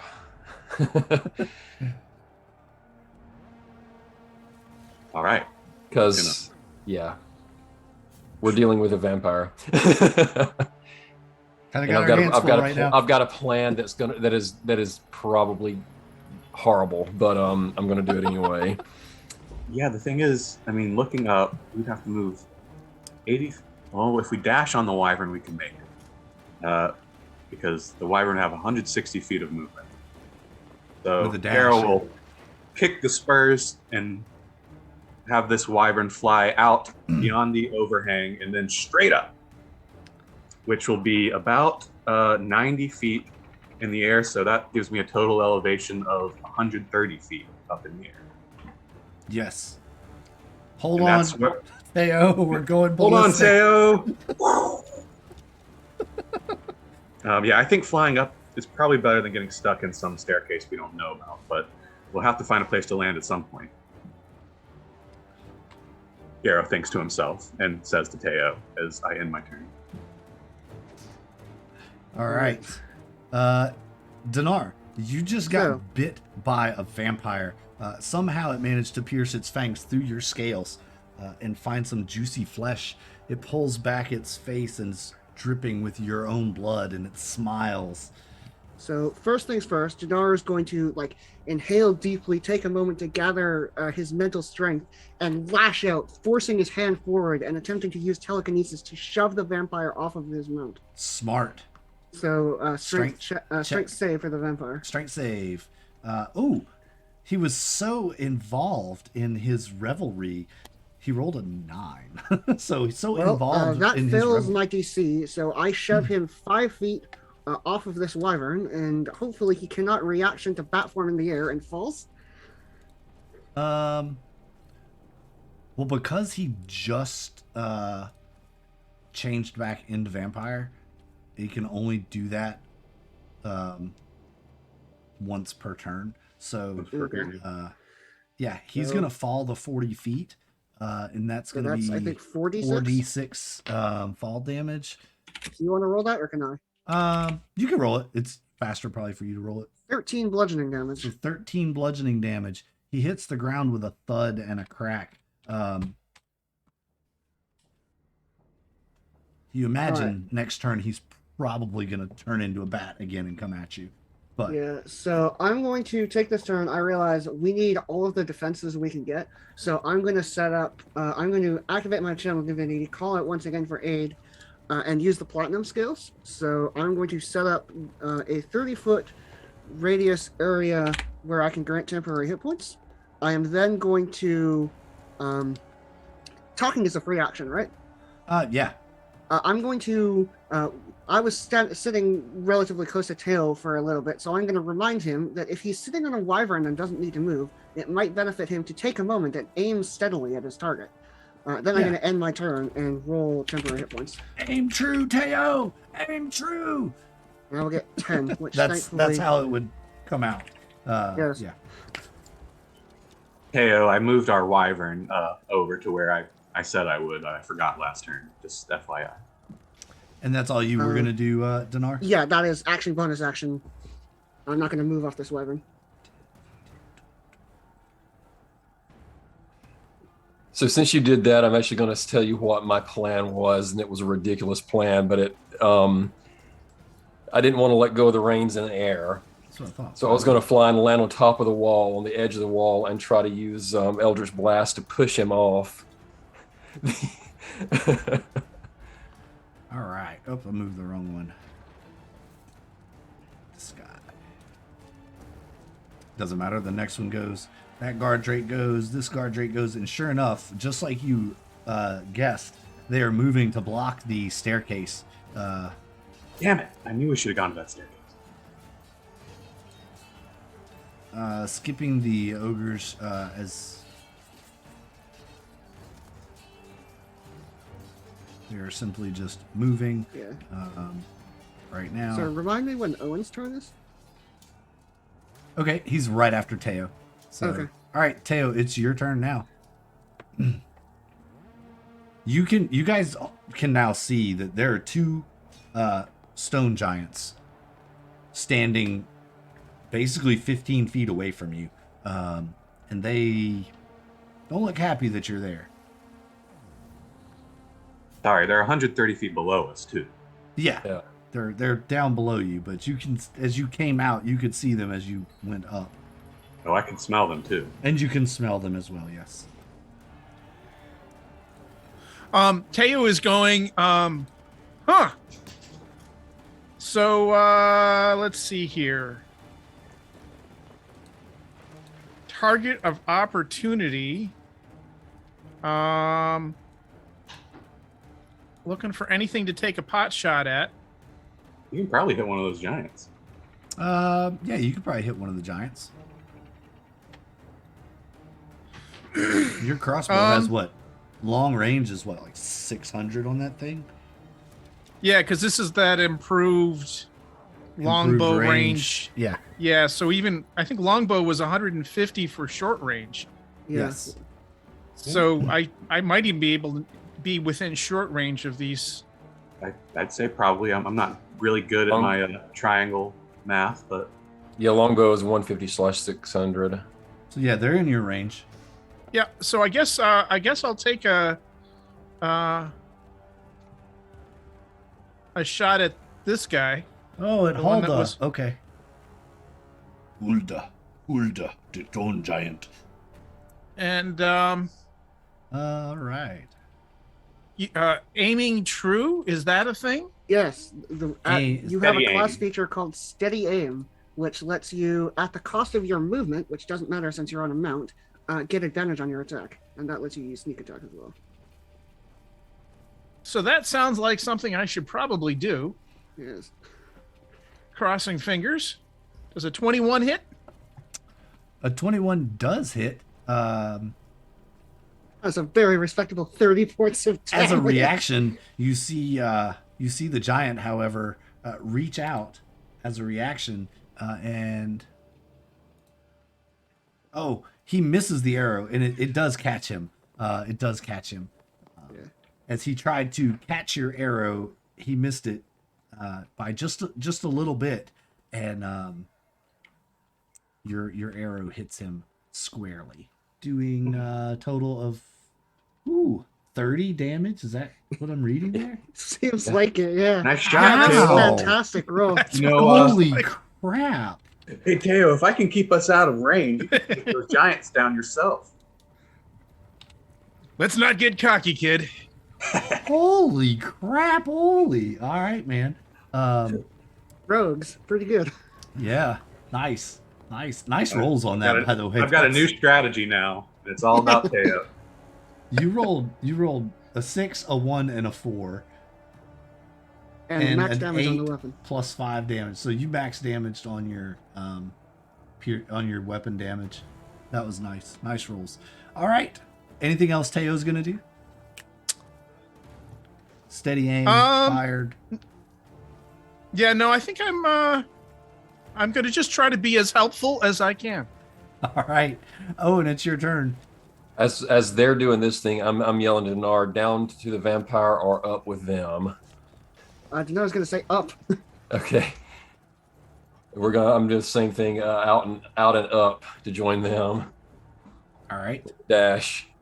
All right, we're flying high now. Yep. And you're a spell sniper, so you can probably hit things from way up here too. I have to let go of the reins though, because I've got nothing that doesn't use somatic. Dinar, hold my Pass them to- beer. Could you pass them to Dinar? Would that be a possible thing? Yeah, but we have I'd to have go make through an animal handling checks again check, to and I do get not control want to do that again. right now. Yeah, I wouldn't. My risk animal it either. handling is like okay, but I do not want to risk a bad roll right now. So At just the end out of your of curiosity, turn, oh, go I on. mean, can Owen shoot one of his lasers with just one hand? Because that way he can still hold the reins, kind of, and shoot. I mean, does it take? Is it a two-hand Eldritch Blast, or is it? I I always got- envisioned it Thematic more as components just like a usually only require one hand. yeah. but Usually, DM's unless it says with both hands, in the Yeah. spell description. So I don't think. Let me check it. I don't think it says with both hands. I doubt it. I don't think it does either. So I guess I could use one hand. Maybe instead of getting 2 blasts, I only get 1 or something. That makes sense. I mean, Or I get 2 boom boom back to back. I don't know. It's DM call. You could use 2 fingers and one on one hand, like pew pew. this is getting even more like Star Wars. I love it. yes, but you have to make the pew pew sounds. Okay. I've seen what happens when Owen misses. Hang on. What's my range I on don't this? see any stable boys in it. around. 120 feet. You're the giant. What are you aiming at? Giant. Giant. Yeah. So the giants are 20 feet tall. You're 104. They're right at the edge of your range. Okay, so I'll do that. I'll Perfect. That's where we want to be. I'll We'll try say you this. do it as you're making the climb. You just Yeah. do that really cool cool guy pew pew as you're flying. Barrel roll. Cool and then guys two don't look at lasers come out. explosions. Yeah. All right, I'll do this. Hang Don't on. get too fancy, or I'll make an animal handling roll. But Okay, I'm not gonna get caught. Sorry. all right, that is a hit. Same one. Yeah, that one, that was the same one that closest one there. Oh, you hit. Oh, again. Oh no. Me not like it. You need to stop being mean to Holda. All right. And as you guys fly up, and away from those folks,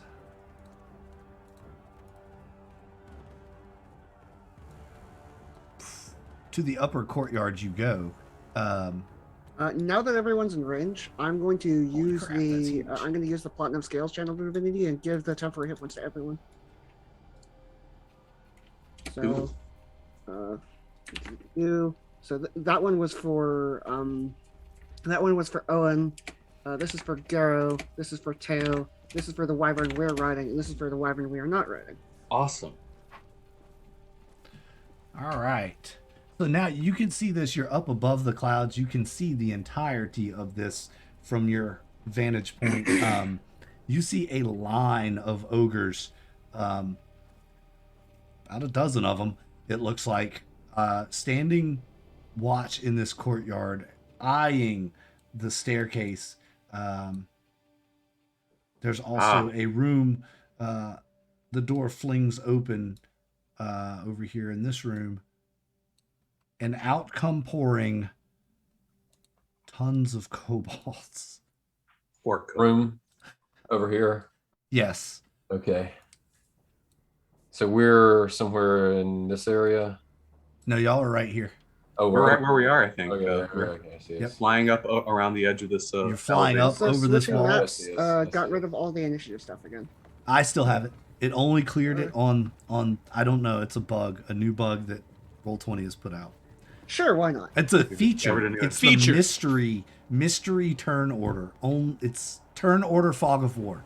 Exactly. So, Well, this doesn't seem like the best place to land, although it's not the worst because there's no vampires. Yet. yeah. Um, I look at Oh. Garrow and go, land? We have to let land me somewhere, give you a Teo. description of this. Let me give you a description of what you see as you come across to the upper courtyard. Tall, slender towers, walls of ice enclose this windswept courtyard. There's several towers here. In the center is a tall pale blue tower of ice. It looks like. I believe that's number 17 right there. Hold on, let me get my numbers right on this map. 19. Can't read that one. That's 18. Oh, that's 22. There is no 17. Oh no, here it is. Okay. Right here. Looks like- This is a tall blue spire of pale blue spire of ice. Is there anybody manning this bow machine over here? It doesn't appear to be at this moment. Okay. Janara's going to point to that and say, I think that would be our best bet. That's a great idea, Dinar. There's also the tower below, kind of to the right of the tall blue one, is a crumbling ice tower. This ancient tower seems to be crumbling. The windows have been sealed shut with ice, and cracks have formed along the walls and the rooftop.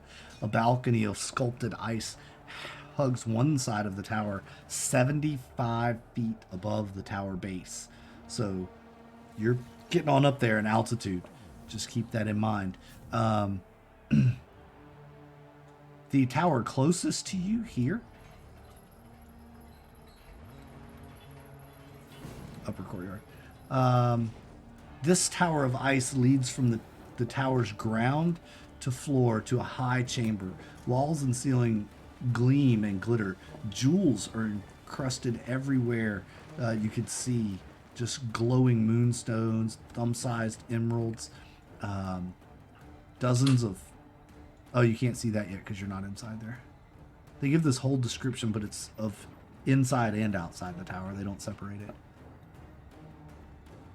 Okay, that's about all you can see is the glowing moonstones. This tower does seem to gleam and glitter, and give off a kind of a glow.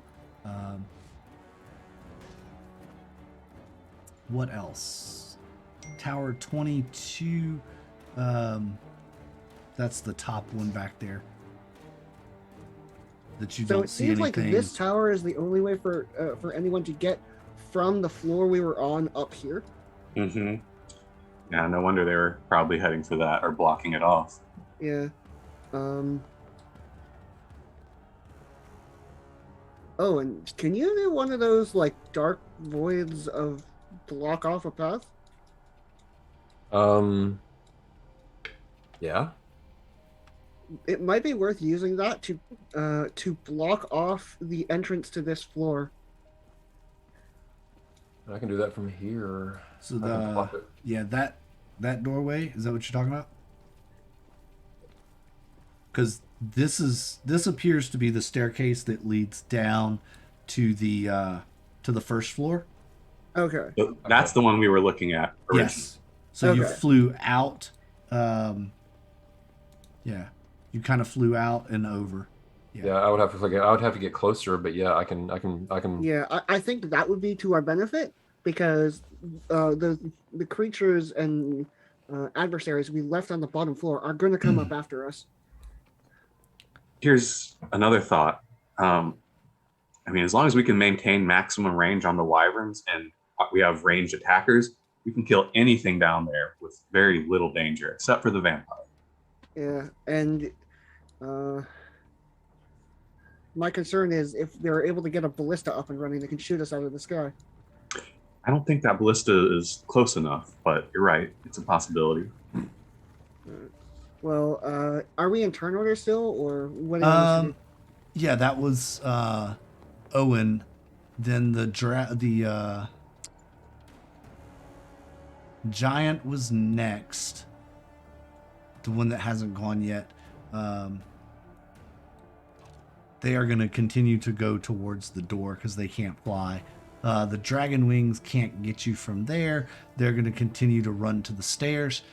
Next up is the top of the round.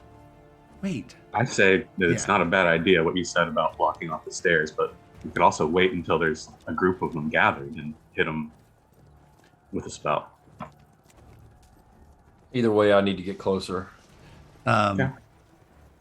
Okay. Yeah, no one is giving you chase right now. Yeah, we So- can still see below us, so we can see what's going on down there Yeah. to an extent. Yeah. We can't see underneath. We all can of see these underneath the ogres. ledge, but we can see the others. Yeah, you see all of these ogres here that seem to be preparing for your arrival. In fact, they move into kind of a wedge wedge formation, and all of these kobolds have come out as well. In What do we Attack see, formation Delta. what do we see the trolls and the cultists doing below us that we just left behind? they're all heading towards that staircase. It looks like. Yeah, I would say that we should take pot shots at them as they run, but if we linger here, that bat's going to catch up to us in no Yeah. time. Also, do the kobolds have bows? Do they have what? I'm sorry. Like, do they have bows or crossbows or ranged attacks? Let me see what the kobolds have as weapons. Actually, good question. Because I think they just have.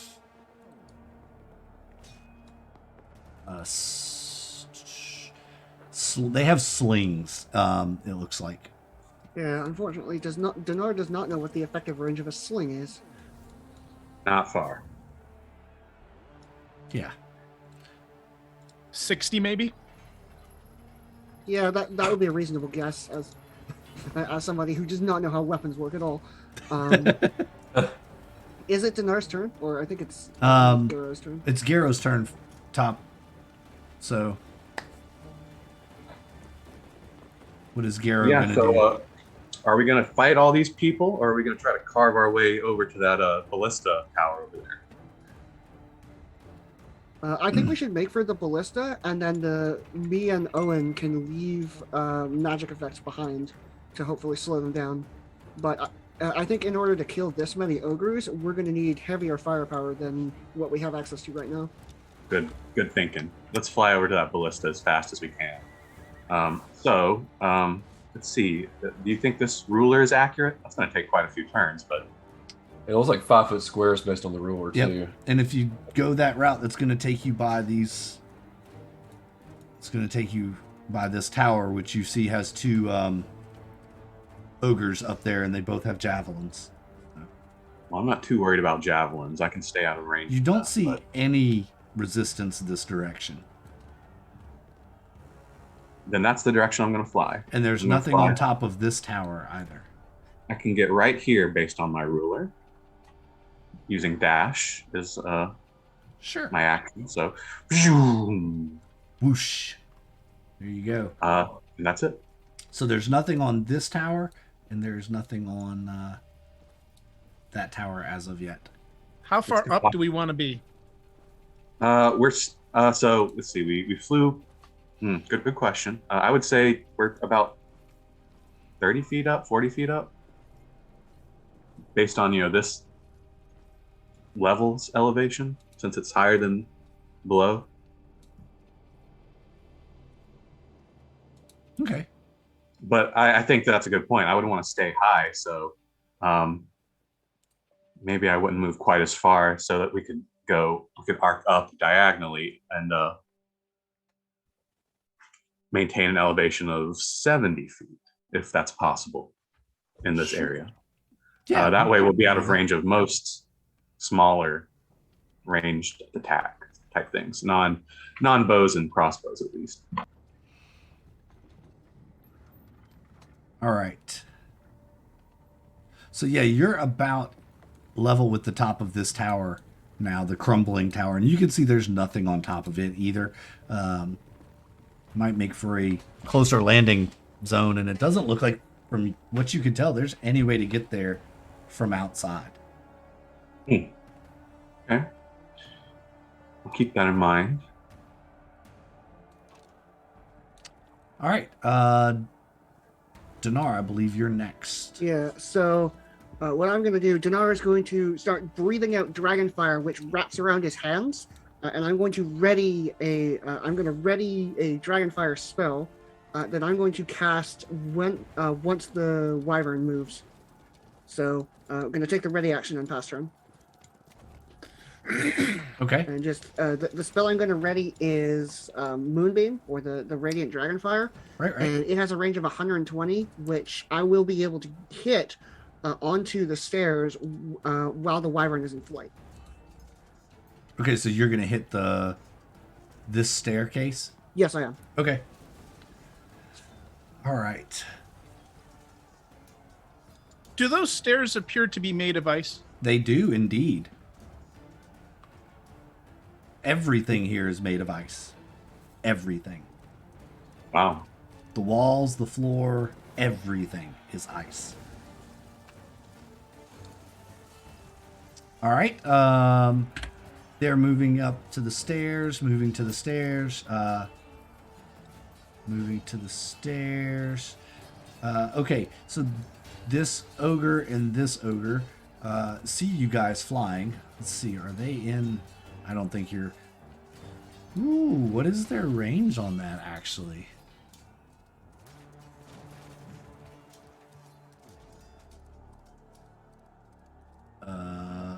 Where are you?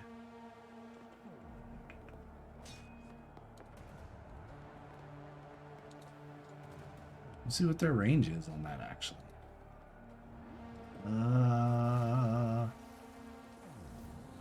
Throne. Well, probably not quite, I don't think. It's so hard to remember all this stuff. Oh, actually, yes, they are in range. He rears back with his javelin and looses one at you. Oh no, we're defeated by the power of trigonometry. They actually have a range, believe it or not, of 3120. So, that's gonna hit with a 20. He's actually aiming at the wyvern. Yeah. So would that be a disadvantage roll? Why? Yeah, it would. Because if It's you're attacking at long 3120. range, you suffer Oh, disadvantage. 3120. He's at, but the distance is. He's not at his max distance. It's only 90 Yeah, feet. well, normal range is 30, and if he attacks outside of 30, and he Oh, has that's a- right. That's right. I see what you're saying. Yeah. So yeah, it would be a disadvantage. So that's going to be a miss. His javelin clatters to the ice floor below, and he grunts out, looks at his neighbor, and says, "Don't try that. It's too far. Waste of javelin. Give me yours." And next up will be Teo. Excellent. I like being next up. The one that shot at us, the one that just took the pot shot. I'm going to use that steady aim feature again. And fortunately for me, he is within that 150 range. So light crossbow attack on the one that attacked us, and All right. the survey says a 20. That likely hits him. You're at advantage too, right? With that. Yeah, he doesn't even need it. Doesn't Yeah. need it, but yeah. If you want to roll again, just see if you crit. That would be fine. I mean, never one to take away. Same. And we'll take the best roll of the two. I'll just re-roll the whole thing again. Yeah, so a 24. It's not a crit, but yeah. Take the best of the two. And that's a 26 damage. Yeah. So, well, 28 actually. Because if you had the sneak attack from the roll ahead, that's 15 A plus good position to be in 13, right that's here. 28 damage. Ooh, you know what that means? He's got to make a constitution save. Nope. Ooh. No, he doesn't. Ooh, close, but not quite. Oh. I was scared there for a moment. I thought he might have to make a constitution save, but he does not. Minus 28. Ooh, ouch. He screams out, "Ouch! He hurt me." And is that all Teo's gonna do? Yeah, he's just that and hold on. Right on. Next up is Yeah, Owen. Teo, if we fall off this thing, just hold on tight to me. I think I can reduce our descent. So when Owen and I fly close enough to the staircase, I'm going to cast my Radiant Dragonfire and summon the disc right here so that anyone walking up the staircase has to walk through it. All right. And I am going to toss the Hunger of Hadar Ooh, on that area as well. nice. That area there. Holy cow. Okay. Very nice. Wet steps with the hunger of Hadar. Those are steps I do not want to be walking up. I'll tell you that. Acidic, melty ice steps And also Dragonfire. with dragon fire. Yes.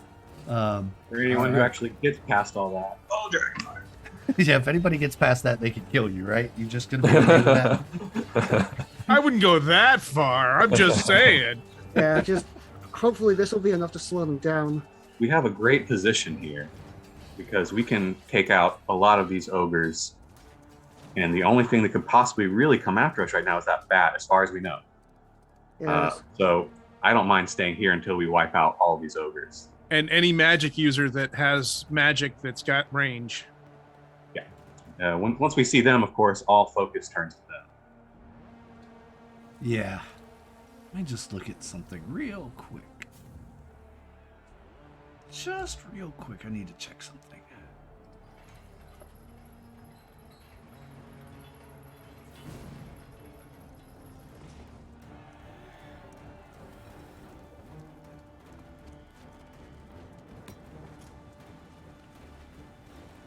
Wow, you haven't even found him yet. Okay. That doesn't sound promising for us. Did anyone take the ice skating feat by any chance? Nice. I All right. thought about it. Garrow down there figure skating around while That would be cool. Garro's speed is already so high on skates. Jeez, that'd be insane. All right, Garrow, you're back up. You assume that. Oh wait, let me move these guys because it is top of the round. I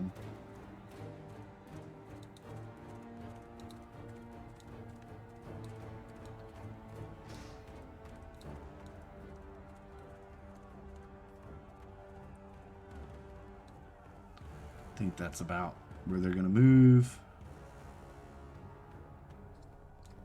And then the kobolds.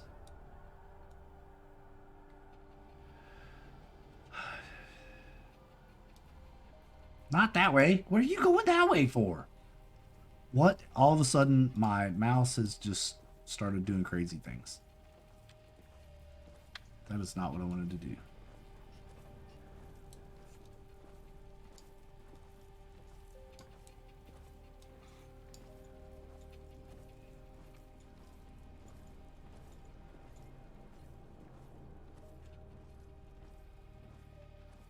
That's close right there.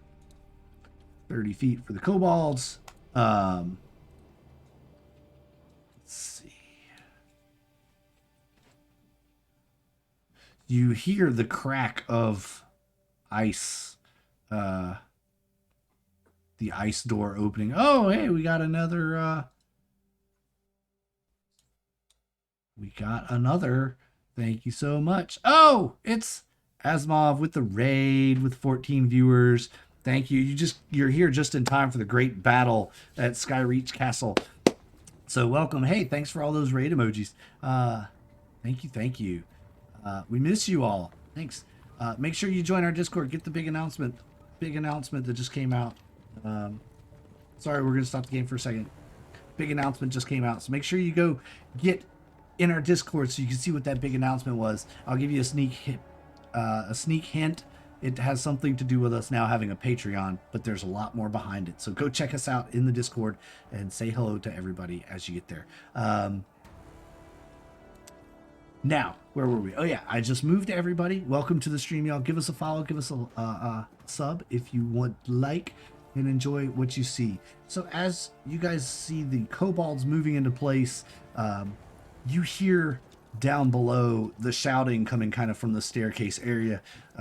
As your spells have gone off, those that were on the lower courtyard seem a bit hesitant to move up now that they see what's going on. They see this dragon fire raining down and this just pitch blackness encompassing the staircase, the moans and snarls of the hunger of Hadar radiating and echoing throughout this ice palace. Garrow, what are you gonna do? You're being Well, my chased. thought is that probably the best thing right now to do would be to fly up so that I am sort of at Teo's max crossbow range against these ogres. Now, maybe we should focus on the tower ogres first, but in any case, Teo's range is about 150 feet, so I want to be at least 100 feet up, in the middle of, well, we were talking about going towards the ballista tower, but now we have a Yes. sort of nice setup going on here. Do you guys want to stay and blast some people, I or think do we you should want- head towards the ballista. Okay. About that Then- time, you do see a bunch more ogres run out of that door in the back. They run out hastily, forming up, and it looks like half of them are going to join up with the ogres that are already here. The other half seem to be running towards the ballista. All right, let's beat him to that ballista. I'm gonna zoom, dash on the wyvern, 160 feet, sort of this way. I'll end up probably right about here, and my goal is to get to that ballista first. All right. Two Oops, movements. sorry, I grabbed both wyverns. Which one's mine? This one's mine. Whee! Phew, there I am. There you are. And as you get there, you find yourself hovering right in front of a very large cave tunnel. And when I say large, I mean very large. Large enough for maybe a giant or two. And it seems like it slopes down inside the main fortress of this floating castle. I'll definitely keep that in mind. That seems like a place we should definitely investigate if we get a chance. But in the meantime, I think next turn I'll be able to get to that ballista. So that's all. All right. Nothing else? All right. Dinar, it's on you. Well, I'm currently concentrating on the Dragonfire. I am quite high up, so I think I'm out of range of basically everything. Yeah, I think y'all are Cool. 70 feet up and they're 30 feet away, so that's 110 feet basically. Something like that. I'm just going to take the dodge action. A squared plus B squared equals that far. Is that far squared? Yeah, that far squared. That's right. Thank you. I'm sure someone somewhere has invented a very nice D&D aerial combat calculator, but I'm sure. Yes. But for me, Pythagorean theorem, it's Yeah. all right. I'm just going to. Classic. Going to use my turn to dodge. That's it. Okay, if anything comes your way, you're gonna dodge. Got you. You hear the yips and howls of the guard drakes down below as Resmir sent them into the darkness. They do not like what they're hearing and experiencing at all. So go ahead and roll damages for those guard drakes with Dinar and Owen's two spells that are hovering over the staircase. Oh, that was pretty good. 15 and what do they have to do for Hunger of Hadar? Is there a save? Okay, so first of all, Moonbeam is a con save or half. Hunger of Hadar, the first damage is totally unavoidable, and the second damage is dex save for nothing. Any creature that starts its turn takes 2d6 cold. Any creature that ends its turn takes 2d6 acid against a dex save. All right, well, here we go. So we'll do the con save first for Moonbeam / Dragonfire. One for each guard drake. It's going to be a 14 and a 7. Both fail, so 15 damage to each. Radiant, if that matters. Guard drakes. All right.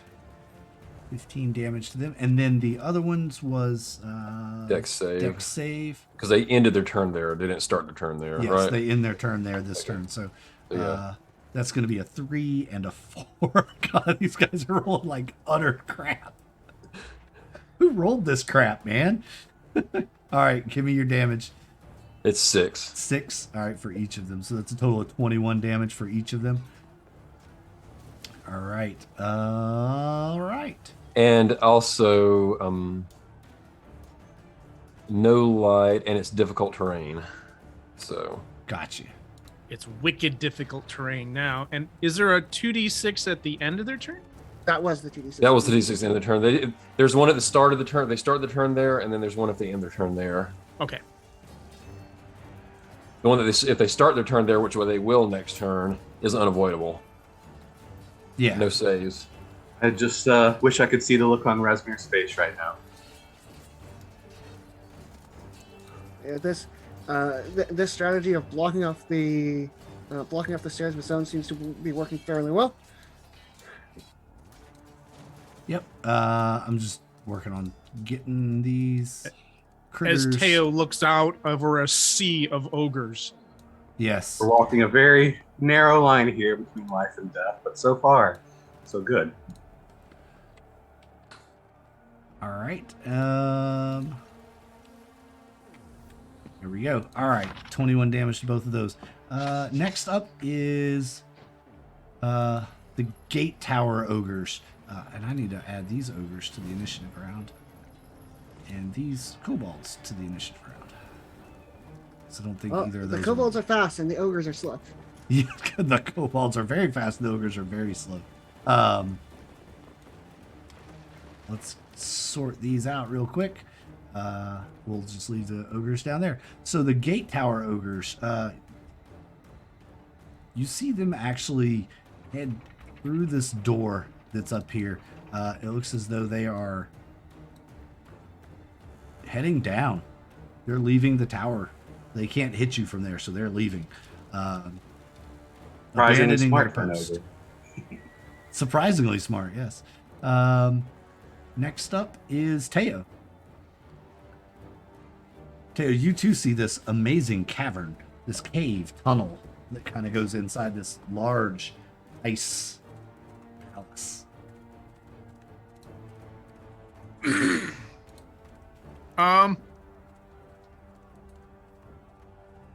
What do you think's in there, Teo? Something big. Yeah, Something Yeah. important. yeah. Yeah, I'm real curious. Let's secure the tower first, because we've got a lot of targets coming after us. And then we'll make plans from there. I like the sound of that. And I'm just going to pull a chapter from Dinar and attempt to dodge Should anything come your way, you got it. and hold on tightly. And hold on tight. You got it. Owen, steering So- madly. Can I see these guys now? They're inside your Hunger of Hadar, so can you see inside that darkness? Probably not. I don't think so. It's magical darkness. It's and nothing magical can darkness, penetrate Yeah. there. Do you have devil sight by any chance? No, I don't. Yeah, unfortunate. Yeah. Too bad I- for I've, you. no, I've never intended to drop that in any area that I was actually going to be in. So, You could probably take out a couple kobolds. yeah. I mean, it's kind of, Yeah, I'll aim at the closest kobold before I fly off. All right. Yeah, that's a hit. That's kind of just mean, but, whatever. that's a splat. Good war. And I'll aim at another one. That's a splat. And then I'm flying 160. All right, Wait you get for over this. me. Dinar falls off the back. Spreads his dragon wings. All right, you too see this cavern, this cave tunnel now. The both of you do. Tempted to go down the tunnel, but I think the ballista is still a good place to land. Yeah, Yeah. we need to take out these ogres before we can really explore.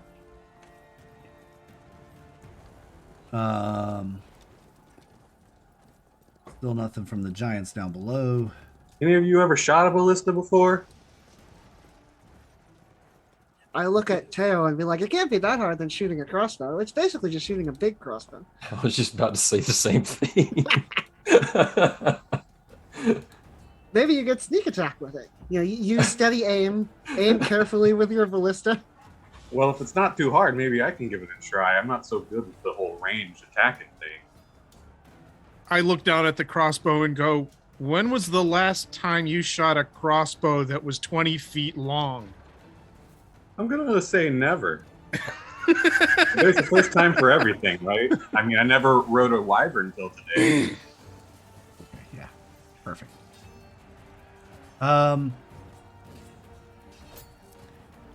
And you actually, at this point, are feeling like the wyvern's getting a little antsy. And, all right, top of the round. You can see behind the kobolds. Owen, just as you took off, you looked back at the kobolds as you were splatting them with your Eldritch Blast, and you see the bat flying your way. It comes up and over the wall. You knew it was coming eventually, but it is now... Just make sure you can't hear this, can you? Hear what? Oh, just anything else coming from my... Okay, good. Nope. All right. The ogres, they moved up at the last turn. Not that way. Stop it. Ugh. Why is it doing that?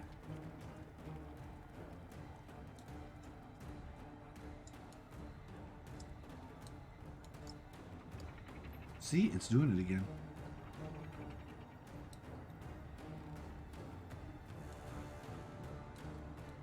Stop. Boop. Boop. Boop.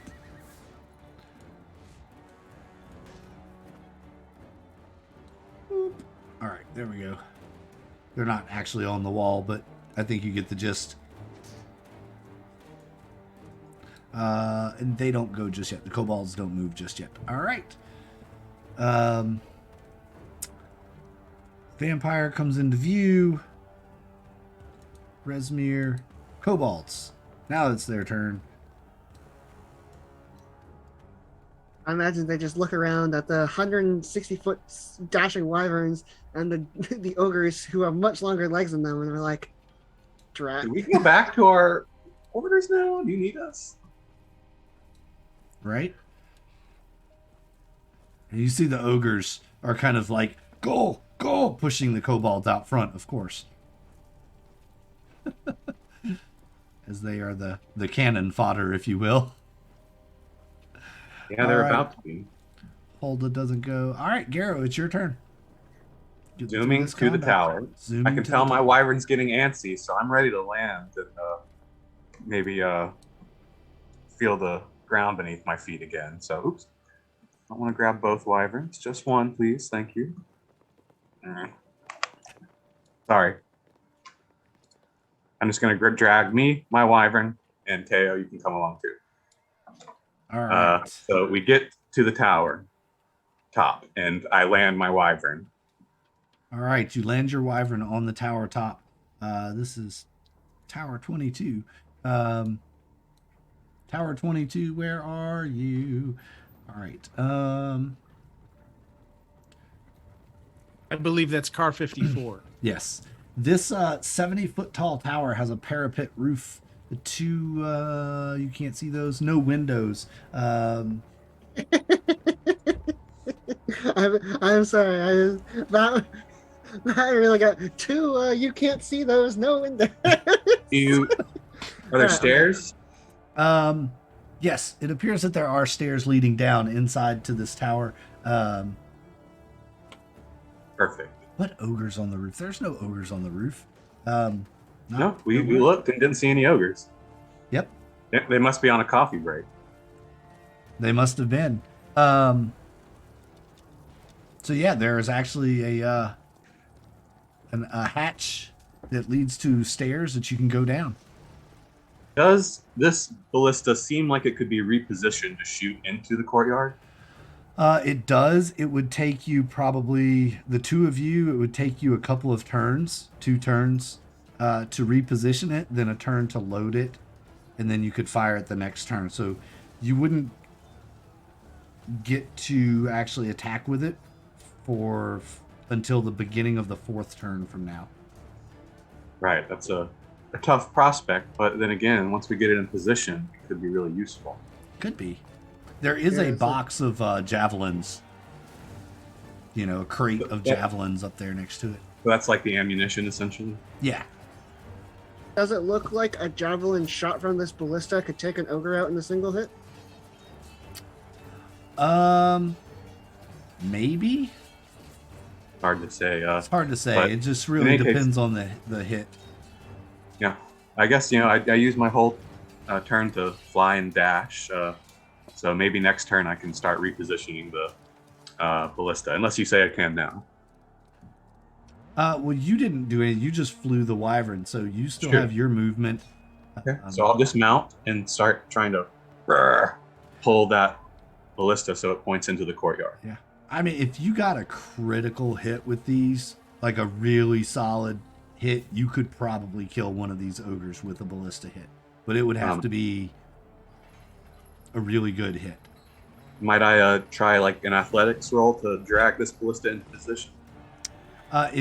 If you want to wait until Teo and the two of you work together, I'll give you athletics with advantage. Advantage?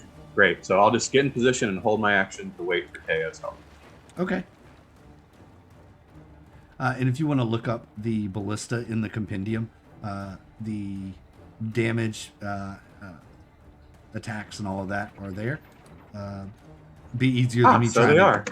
It would be easier than me trying to copy paste and send to No, you. this is easy. I found it. So Cool. I'll do it. Perfect. Just roll it as booked. So +6 to ranged attacks and 3d10 damage. So, Cool. I mean, but it, I feel like Teo just does more damage than that with his regular attack. yeah. Which is why Garrow's going to be manning the ballista and Teo's going to be shooting with his own crossbow. So remember, it takes a turn to load it, a turn to fire it. So you can get one shot every 2 turns. I'll do my best. Maybe Dinar can help me when he gets here. Yeah. All right, Because I Dinar. can use my actions for that and still one do person everything. loading, one person firing kind of thing when everybody gets there. Maybe. Yeah, that might work. Dinar, it is your turn. Okay.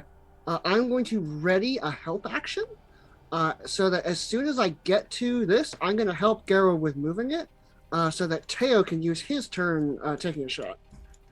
All right. Fair enough. Then next up, the guard drakes are still in the Hunger of Hadar. And are you maintaining concentration on Yes, your... I'm holding concentration. Okay. Yes. You haven't taken damage or anything. I just want to make sure you're not dropping it to do something else. So asking the question. So go ahead and roll your stuff for Reasonable that. damage? And I'll roll my saves for those guys. So 2 cons, 2 dexes. 2 cons, 15 and a nat 20. 15 fails, not 20 succeeds. So And then Uh, 2 how- fails for Hunger of Hadar. So Yeah, they're well god, two cold damage. the delightful snake eyes. Yeah, they don't get a save against that one. Okay. -2. What about the acid? Oh, they're ending. That their acid turn. is End only their one. turn, Acid is the end of their turn. Well, this is like they started their turn, and they're going to end their turn because they can't move up the stairs because they. So Okay, so yeah, yeah. So go ahead and roll both. that is a dex save for no damage. So they failed their dex save, so -7. So -9 total for yours. And then how much was yours, Dinar? 12, half to 6. One of them succeeded. So a total of -21 for one. Wait.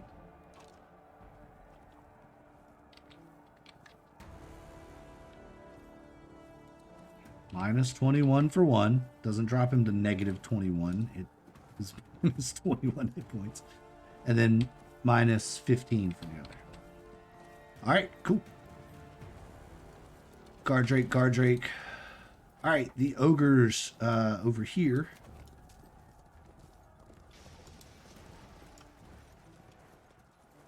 No, why are you going that way? I gotta rotate them, but probably right there. And they're actually going to fall into two columns as they do this. Pow! And they turn the corner and see you guys up on top of the tower. Those ogres, these ogres, are doing the best they can to try to keep up with y'all. But Quick point of information. So Sure. our tower is how tall from the ground? 70 feet. Okay, got it.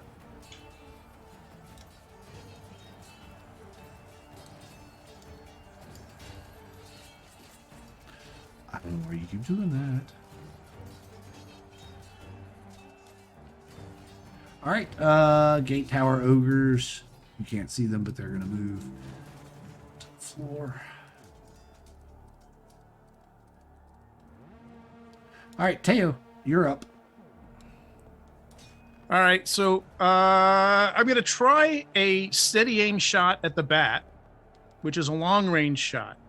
So steady aim. Ooh, you're not gonna be able to Okay. see him from there because he's on the other side of this towering fortress. Got it. So I mean, unless you wanted to make like this heroic arcing shot, and I say shoot the ogres. Garrow grunts as he's wrestling with his ballast. Let me just double check something here. I'm not sure of a range on something that may come into play.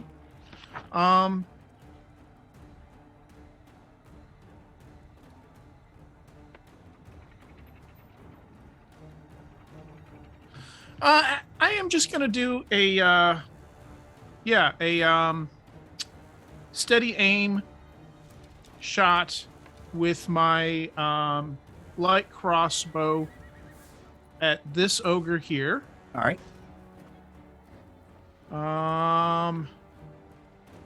So that's with advantage, correct? yes, And that's a sneak attack, so I get to add that. So I'll do that. Light crossbow attack. Oh, I love Oh, it. man. Teo. Let's go. oh, Tower defense. Jesus. So speaking of critical hits, taking an ogre out in one hit. 15, 25, 37, 42 damage in one hit. It doesn't kill him, but, well, minus 42. Let's see how he and the others react to that. Does he have a con save? Yes, he's going to have to make a con save for sure. And then, based on what happens with that, the others may have to make a morale check.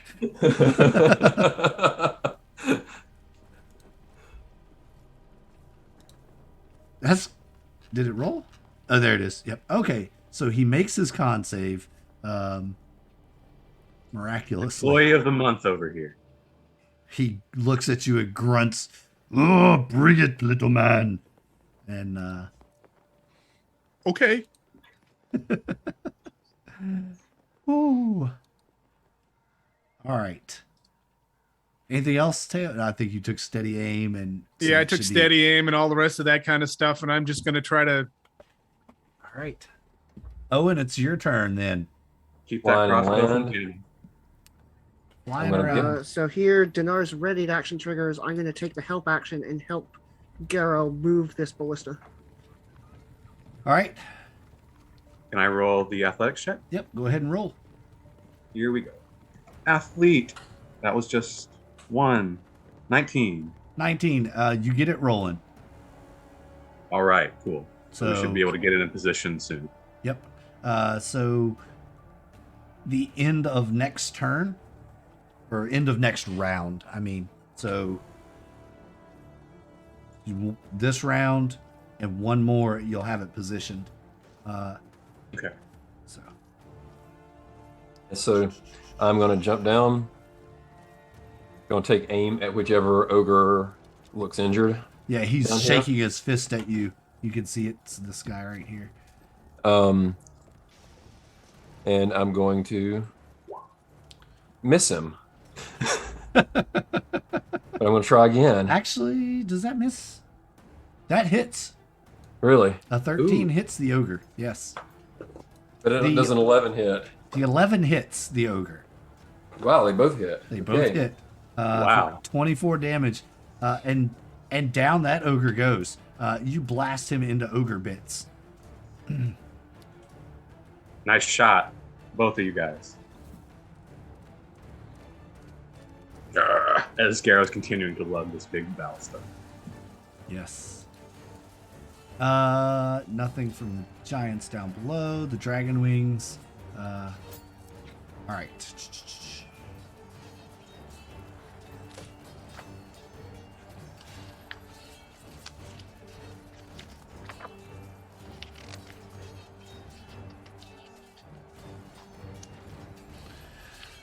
Vampire flies. And Rezmir is calling for his dogs who are lost in the darkness. The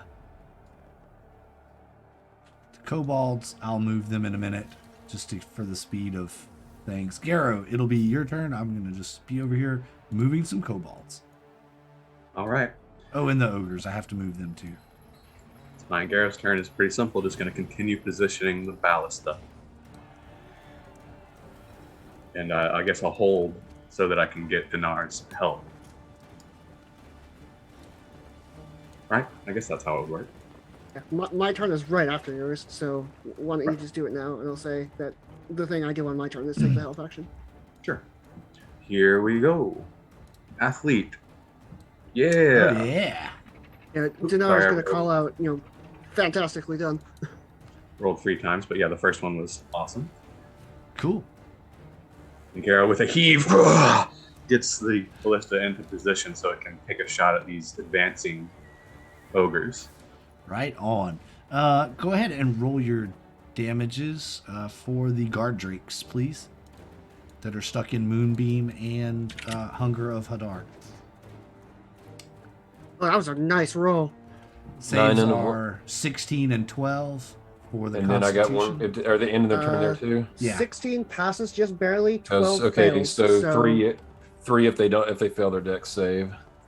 One failed, one saved. So that'll be So the one with the 16 takes 8, and the one who failed takes 17. All right. And then plus the hunger if it got damage. 20. You hear a guttural yip and howl as the guard drake, whatever tendrils of Hunger of Hadar rip its scaly flesh apart and consume it. Perhaps it consumed itself. The other one is trying to make it up the stairs frantically, but is not doing so hot. It's found a couple of the stairs, and it's about got the gate figured out, but it's not doing so hot. Actually, it's on this side of the stairs. Didn't ask for that. Okay. Guard Drake. Ogres have moved. 40.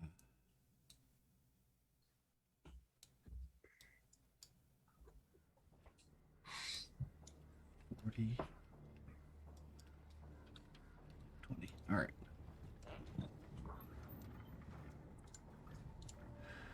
Gate Tower ogres have moved. So I guess that means it's Teo's turn. Right? If you say so. That's what the tracker says. I'm trying to keep I'll up take your with word it. for it.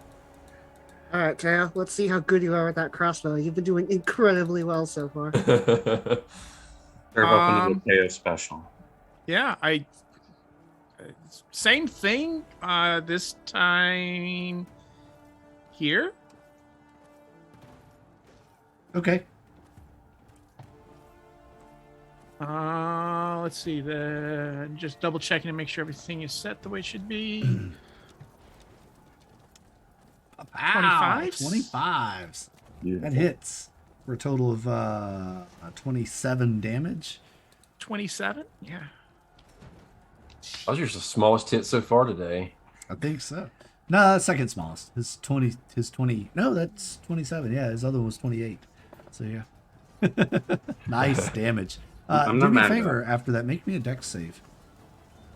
As this wyvern starts fluttering its wings, Garo, having dismounted, it is fluffing its wings, and as soon as you shoot, it's taking off.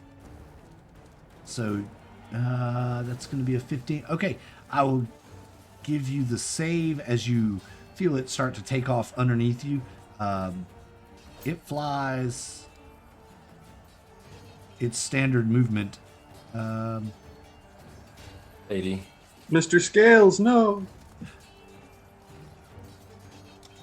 Off the top of the platform. You tumble off its back and land upright on your feet, however. The other one also. Stop moving the map when you do that. So when you right click, you can pan the map. And so you can also drag the distance. It keeps moving my map. All right. So the wyverns actually take off, leaving you behind, but not stranded necessarily on the top of this tower. Yeah, no. We'll worry about that later. As you have dismounted. Teo, you went. Owen. Gonna attack the same one that Teo did. Round 2. Fight.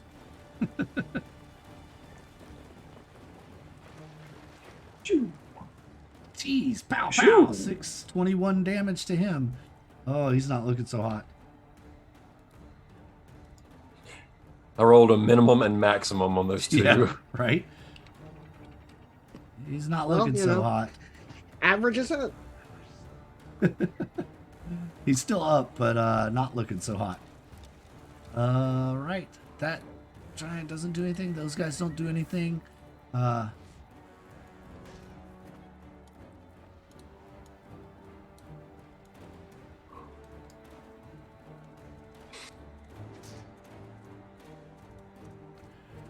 ogres advance a little bit more. You haven't seen anybody come around the corner yet. All for the better. Although I wonder when that bat's going to show up, because that's going to be a problem. Yeah, might be.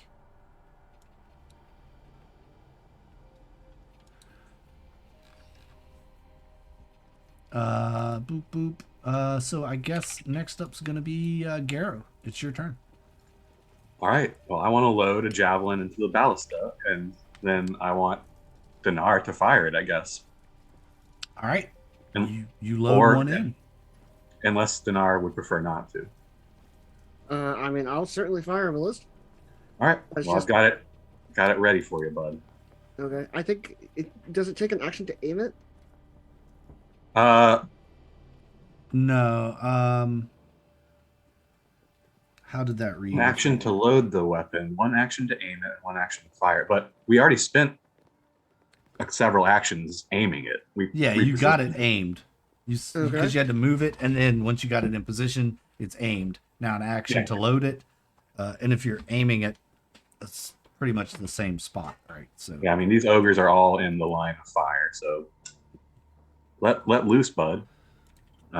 You have the ballista thing. Okay. I do. So I'm going to. Now they're close enough that I could hit them with a Toll the Dead. I almost wonder if that would be better. Or I think this round, I'll do I'll take the shot, and then you can keep loading this, and I'm going to start using Toll the Dead. But Okay. Dinar takes a deep breath, focuses for a moment, and fires the ballista at. Okay, so one ogre, I believe, is severely damaged. yes, that one. I'm going to try and hit this one. And the reason I'm going to try and hit this one is because I feel like if I hit the other ogre and do a huge chunk of damage to him, a good part of that would be wasted. So I'm targeting this ogre here with the ballista shot. Oh, one off. Nice But shot. I assume that's Nice still shot. a hit. Yes, nice shot. Okay. 3d10 piercing damage. I'm on 30. 16. 16 damage. Nice. He roars in pain. And he's still up. but he roars in pain. Okay. So what I'm going to do, I'm going to use telekinetic and like hold my hand out and grab one of the spears off the rack and like lift it to my hand. And then I'll pass it to Gara using my object interaction. All right. And that's my turn. That's your turn. All right. Gate Ogres went. It's time for the Guard Drake's damage. There's only one left on the stairs. Oh, that's 7. He's going to make his, let's see, Guard Drake. Con save, Dex save. 13, 14, respectively. Here's I the believe those initial. both fail. There's the initial undodgeable Yeah, 7, there, and there's the 18, and 7 is, that's enough. Guard Drake, go yip, bork, and poof. All right. All right. So that you hear the second Guard Drake get disemboweled. You hear yelling and cursing from below. You don't know So exactly far- w's going on yet. But how many turns has it been since we put those 4.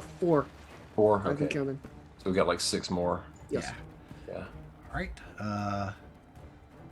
Guard Drake, Teo, it's your turn.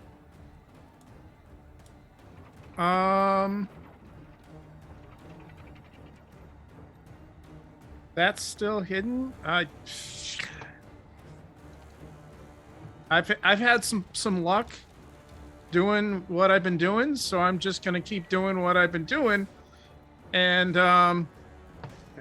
One thing that is gone at this point. Hello there, Mr. Not Suspicious Token. No, one thing not that at is all. gone at this point is the platinum scales, so that's gone. Yes. I still have my temporary health, though. Yes, those last until you finish a rest. Right.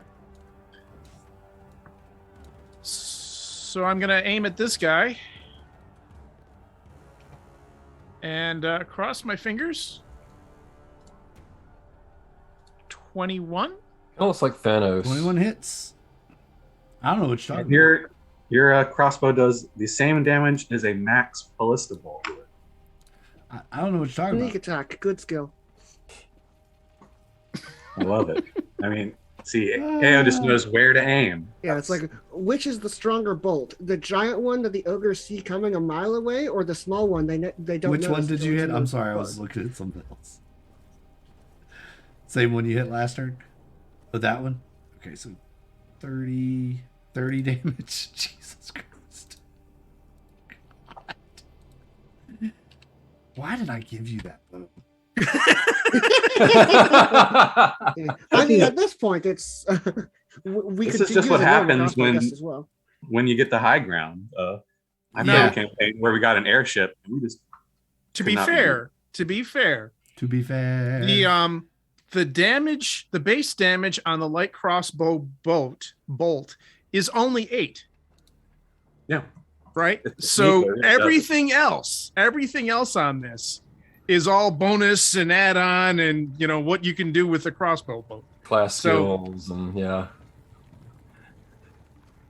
well, All keep right. doing what you're doing because I love it.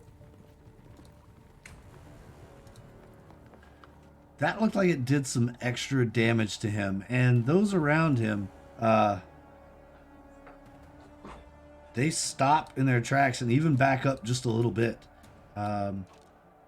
shaken by your couple of attacks, Our volleys. your volleys of arrows and javelins and whatnot, and they call out, "Blood Darks! Blood Darks, help us!"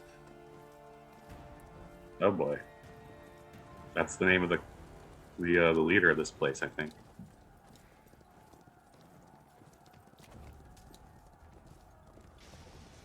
And from the left side, out of one of these cave tunnels, steps a large, well-armored giant. Steps out onto the battlefield, and he is very, very Happy. Yeah, happy to see you guys. He doesn't get company often. He is a big giant. His hair just wisps around like clouds. And he is not too happy, actually, about you guys being there. So we're going to add him to the initiative roll as well. Oh, I forgot to click his token. But he kind of looks like Thanos. Kinda got to click his token, though. Y'all, I have so many tabs open. It's ridiculous. I mean, this entire battle is so huge. I don't know how you do it, but Yeah. Doing Years awesome. and years and years of practice. yeah. And who were we on? We were on Teo's turn, right? I believe so. Yes. Yes, it's me now. Okay, so next up, Teo, steady Yeah, I'm aim, done. all that good jazz. Yeah. Owen, you see this giant step out, this cloud giant step out behind this wall of ogres. Okay. So for my action, I'm gonna stay on this guy for now. He's still standing? On the severely damaged one, no. On this one right here. No. That is enough to blow him to bits. Ogre Okay, bits go and- flying everywhere. Now I'm gonna aim my next one that direction. That also hits and does enough to blow him back into the wall. He slams Double. against the ice wall and slides down into a lifeless lump. Double Okay, as a- kill. As a Fantastic bonus work. action, I'm gonna put Hex on that guy. I just. Smart thinking. All right. I've got a plan there. All right, I marked him with a hex. Yeah. Okay. That dispels the hunger of Hadar, though. Yep. And I'm done. So drop your Hunger of Hadar over here. I think we've slowed them down sufficiently. All right. Giant. There's actually one thing. The part of Hex effect that nobody ever reads is that it gives the target a disadvantage on checks of one type of check. That might be relevant here, so you might as well pick something. Yeah. What am I gonna look at? What'll be most useful to us? Go ahead Yeah. and figure that out. Take a moment to figure that out because I got to work on something. Actually, Okay. Yeah. Yeah, if you hadn't in the rolled background. initiative yet, I would have said Dex, but now probably Wisdom. Wisdom. Is that related to your Well, no, it's just perception is the check you're most common to make during combat, I would imagine. right? We have a rogue. Is any particular check that would help out with any skills anyone has? Yeah, I mean, I can do Stunning Strike, which is a Constitution saving throw. It's only checks though, not saves. Oh, All right, so yeah, we'll do Wisdom. All right. Make a note of that. Wisdom, because I might forget. I got a lot going on in the background.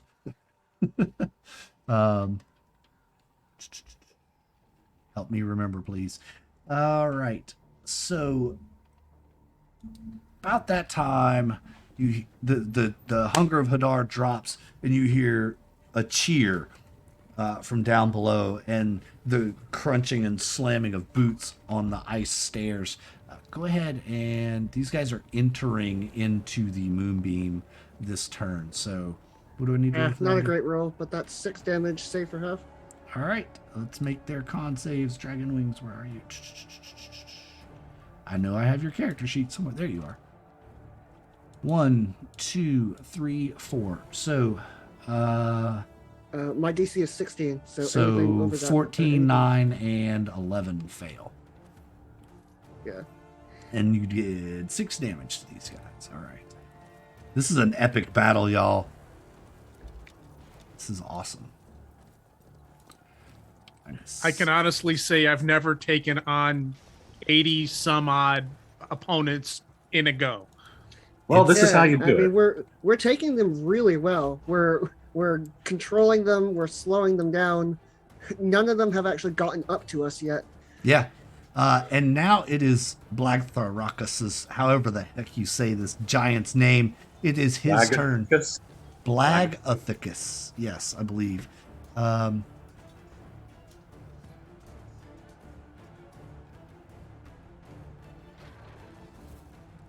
he is going to cast. Yes, that is exactly what he's going to do. He's going to cast a spell, and as he does, he grabs himself on the arm and throws his fist up, and he begins to lift off the ground and fly. We'll say gives him a flying speed of 60. He flies straight up 60 feet, and then he's going to we can't take the dash, but he's gonna fly the rest of his 15. No, let's see, 60 feet straight up. Just remember, he's not on the ground anymore. He is flying. That is pretty scary. All right. Ogres move. Bat moves. And I need everybody that's on the ground whose feet are touching a solid surface to make a dexterity saving throw at disadvantage. Oh, crap. Does that include the enemies too? It does. Oh, Oh, I think I actually pulled that off. I definitely did not pull that off. Where are you? Okay, you're on the inside of the tower. Okay. So at 15s and below, anybody below a 15 is going to fail this dexterity save. Everyone As but Dinar. the castle lurches hard to the northern direction, and it rolls and lifts. And as it does, you see your attention has been focused on the battle, and you haven't been looking at your surroundings. It looks like there is a very narrow passage that the castle is trying to fit between two mountains. It is not going to make it. It slams into the mountains, tossing everyone on the ground. Dinar, somehow you managed to grab this ballista, which is mounted to a pivot, and you are hugging it. You saw it at the last moment. You're holding on to this ballista for dear life. And those of you who are on the ground and the creatures around also all take some fall damage here. Just as you kind of get tossed around and rolled and tumbled. Oh wow, really? I rolled 3 ones for 3d6 damage. I rolled 3 ones. Man, roll 20, bite me. Also, this is fall damage because that's actually relevant in this case. Yes, it is fall damage. Garrow, you're lucky. You mean because of my evasion or because No, because of other- slow fall. Yeah, I mean, yeah, that's great. I mean, can it's use only my 3 damage, but Oh, it's 3 damage. yeah, I rolled 3 ones on 3d6 fall damage All as this right, thing well, crashes. I guess, yeah, I guess that does mean Garrow doesn't take damage, but Still, still have those temporary hit points from before, so Yes. Just reaching because why not?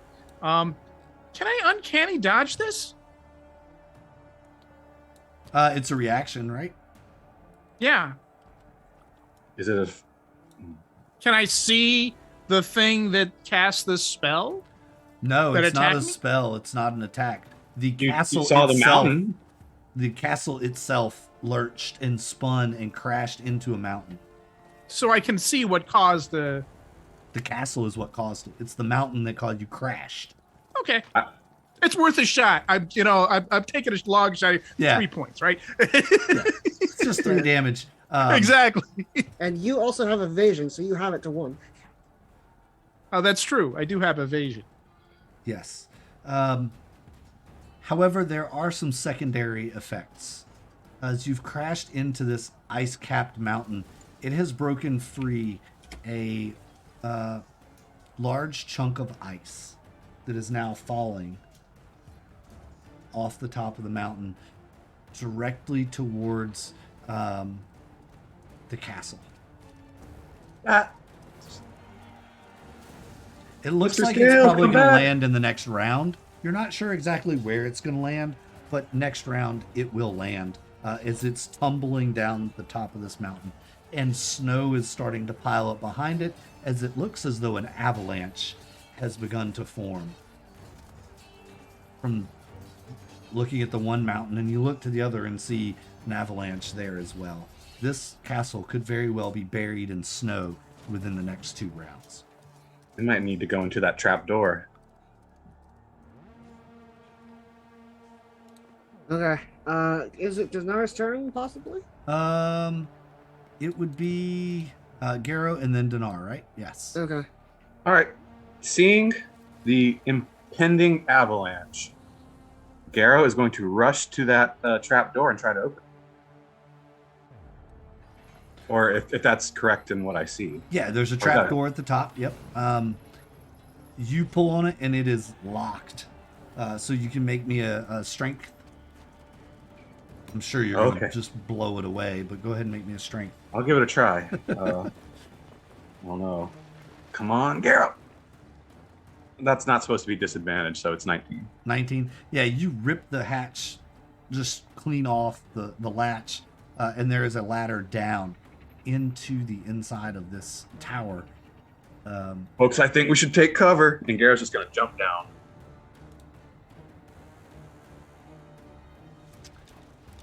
22. All right, you jump down inside of this, and a silver chime. There's 2 doors that lead out of this tower onto the ground level, and there's a chime attached to each door. The room itself is of sturdy wood-carved furnishings of giant proportions, including a table with 4 chairs. And the walls are sculpted with ice murals depicting an army of hill, frost, stone, and cloud giants. You find yourself surrounded by 4 ogre guard in this lower level, as if they were anticipating your drop down into this room. And, I'll be like, oh, hey guys. all right. Dinar, guess it's your turn. Well, As you see, no time to think, only time to act. I'm going to run towards. I'm going to run towards Owen. I'm going to cast Enhance Ability. I'm so excited. I get to use the secondary effect of this spell that nobody remembers. I'm going to cast Enhance Ability on myself. Target Bull Strength, which doubles my carrying capacity. I'm going to use my bonus action, Dragonflight, to manifest the wings on my back. I'll click that button too. I see what's going to happen I'm here. going to grab hold of Owen, and I'm going to fly up as hard as I can. All right, Owen, I'm you gonna are try and scooped fly over up the by avalanche. him. Which direction are you flying? The avalanche is coming straight from upwards. the northeast. So okay, so you're just gonna go ballistic. Well, it's just which direction is the avalanche coming from? the northeast. This Okay. direction. Well, in that case, I'm gonna fly sort of upwards and southwest. I need to give myself as much time as I can before the avalanche hits in order to gain more height. Okay. So sort of. You're just going to in this leave direction Anteo and down upwards. I can only carry one person. I'm sorry. You could have stuck with us. Oh boy, this isn't going well. We're buried under an avalanche. You're going to be on the outside of an avalanche, and we're going to be inside. Maybe that's the his very plan. top. Maybe he's gonna use his dragon fire to melt the ice and save you all. Well, it's just like, do you? Go ahead. No time to think. I can't. Like, I feel like this Fair is what Dinar would do on instinct, and I don't have time to deliberate. So this is my action. I'm going to stick with it because I don't have time. Okay. Yeah. Presumably the right. wyverns are long gone. Oh yeah. They're long gone. Teo, I think it's your turn. Actually, I do have the double carrying capacity. Do you think that I could carry 2 people? What's your strength? My strength is 6, so this No, might be a problem. It's pretty much all you could do right now to All carry right, so Owen I'm and like everything you've desperately trying as hard as I can to carry Owen, and Your hoping wings that are the not 2 as people... large as you imagine them, and you Yeah, know, they're fluttering. they look quite- cool, They look but cool. they're not actually that great at flying. So No, I'm really expending as much effort as I can to try and dodge this avalanche. You're not necessarily flying, more like falling with style. I mean, I am trying to go upwards, so I know. Yeah, you are I'm kind of flying, and I am expending significant effort to do so. Like, I have the enhanceability strength, which is helping me out. Yes. All right. Teo, you see Dinar grab Owen and fly off. Garrow has jumped down inside this room. You see snow piling up, and the ice cap is falling. Huh. I would have thought Dinar would have used telekinesis and pushed that out of the way. Huh. Guess that's not gonna happen now. Okay. And now Yeah, unfortunately, that does not work on something as large as an avalanche. no strength check. Yeah, I suppose. But you can only move it 5 feet. Yes, I could move it 5 feet, which is the problem, as long as it weighs less than 10 pounds. All right. So what you doing, Teo? Panicking, envisioning a large bullseye appearing on my head as I dash towards, or I move towards this trap door, which does the trap door even exist anymore? Not really. Yeah. Okay. So Garrow I'm kinda Get it gonna. off to the side. You threw could it off probably the side of the. you could probably pull it down behind you if you wanted. So, I'm gonna come to the trap door and how high is it from the trap door down to the ground? About 30 feet. Okay. You might see Garrow sort of cornered by a bunch of ogres if you look Yeah, down. if you look in, I'll give you the same description that I gave him as he landed, because he just kind of ripped it open and jumped in without looking. Yeah, I'm That's definitely going to take a peek as I look in there. Yeah, kind of around And- the perimeter of the room are those 4 ogres, all with javelins, looking quite happy at themselves. And what would their reach be approximately? So here's what I'd like to try to do. I'd like to try to climb down the ladder, approximately. Well, to stay out of their reach, but understanding that they can melee range. Let's put it that way. I want to stay outside their melee range. Okay. Climb down just a little bit. Yeah. You can climb And down shoot. some. The room is about 60 feet across. So, Garrow dropped down into the, got down to the bottom and kind of rolled up in the middle of the room and then looked around and went, "Oh, hey guys." And What are you what's doing the here? What's the light? You know what? level? I'm just gonna do it. I caution to the wind because, quite frankly, the sight of a mountain coming down on top of me is a little bit more terrifying than, say, the sight of 4 ogres. Am I really saying this? than 4 ogres. So If you're watching, So I'm this gonna- is a clippable moment for sure. exactly. So I'm gonna look at the rock and the hard place, and look back at the rock and back at the hard place, Yep. and I guess And wave I'm at just Dinar. I'm just gonna pick the hard place, and I'm gonna head down the ladder to be next to Garrow, All right. and take whatever dodge possibility bonus action I can take, because I know what's coming. All right. You drop down next to Garrow inside the room. There are 4 ogres that you see there as well.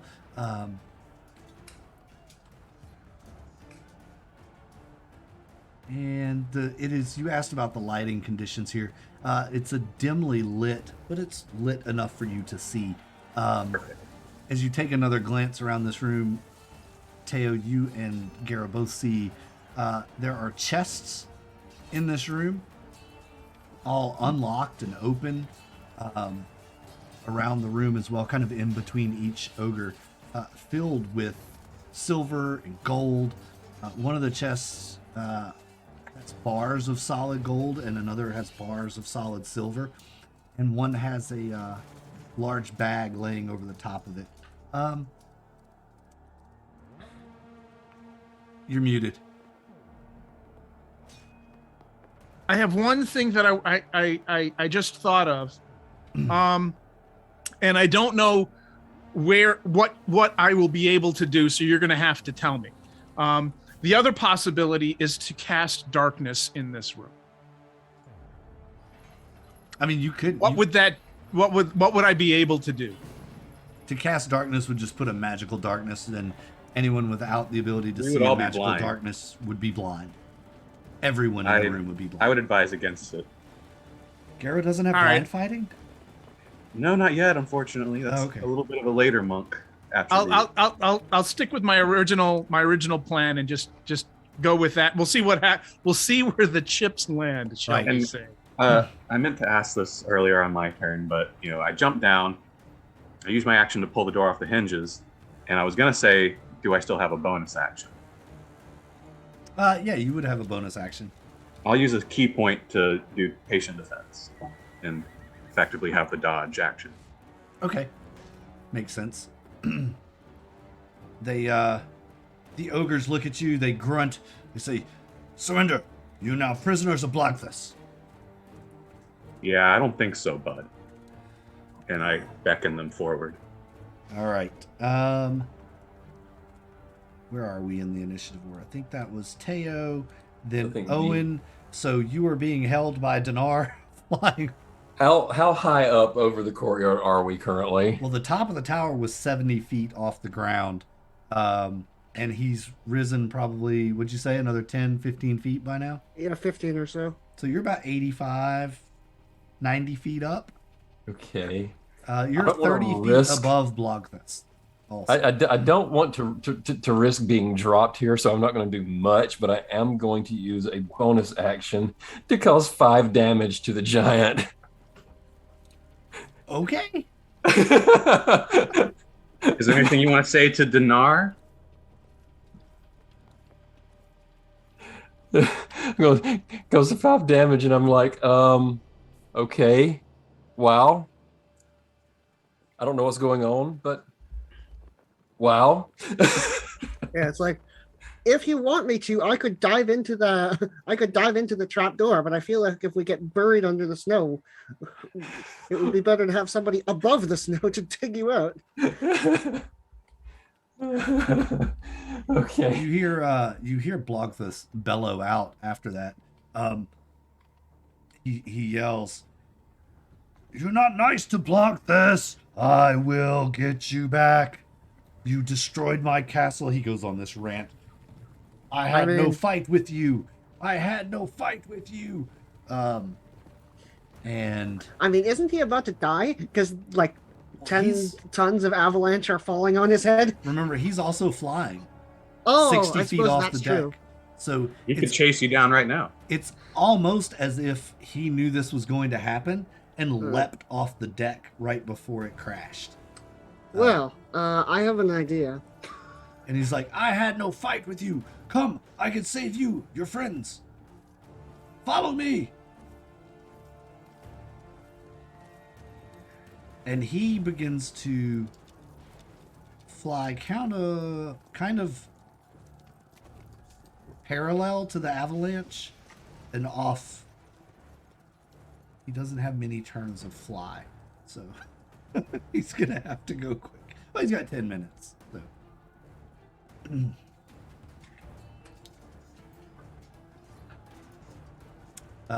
Is it 60 or 40? I think he only has 40 feet of flying. No, it's 60 feet. Okay. All right.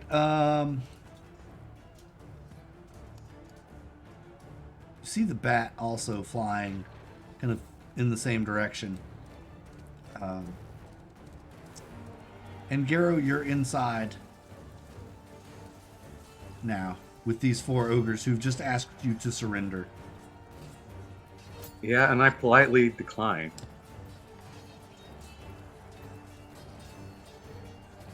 All right. So if they're gonna come at me, they're gonna be at disadvantage on. I'm actually going to their roll a attacks. new initiative for the ogres because they're new ogres. So they go at the end of the round. So We no can take worries. 4 ogres, right, Teo?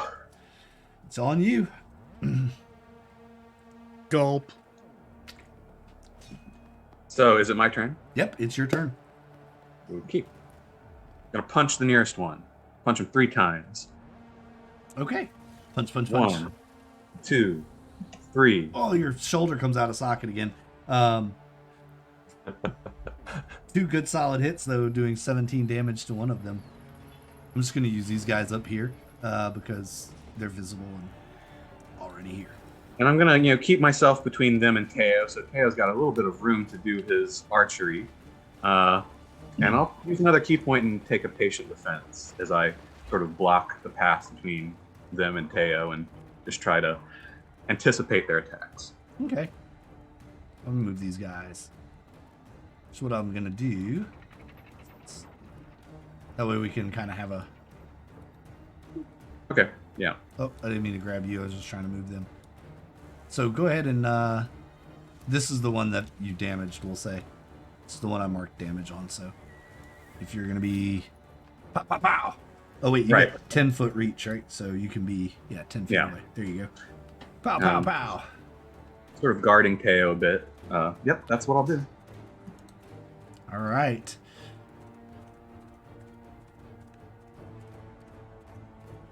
I would like to use some...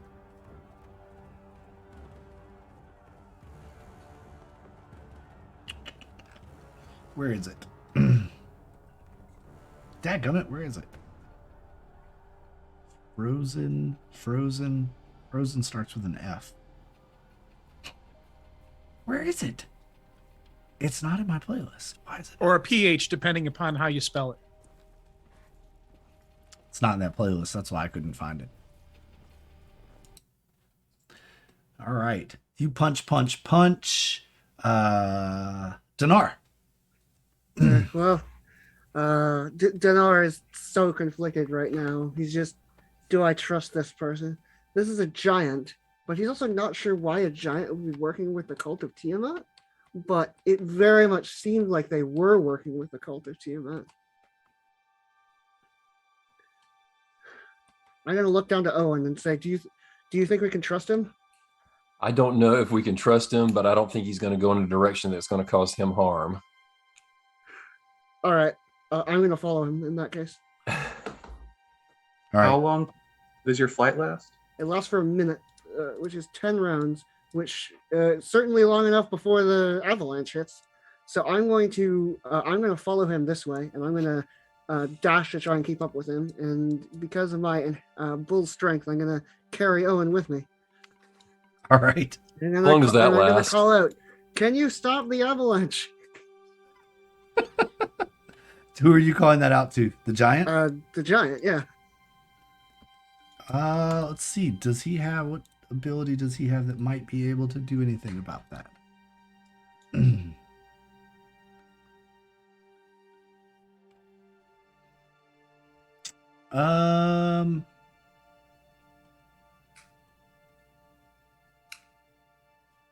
Maybe.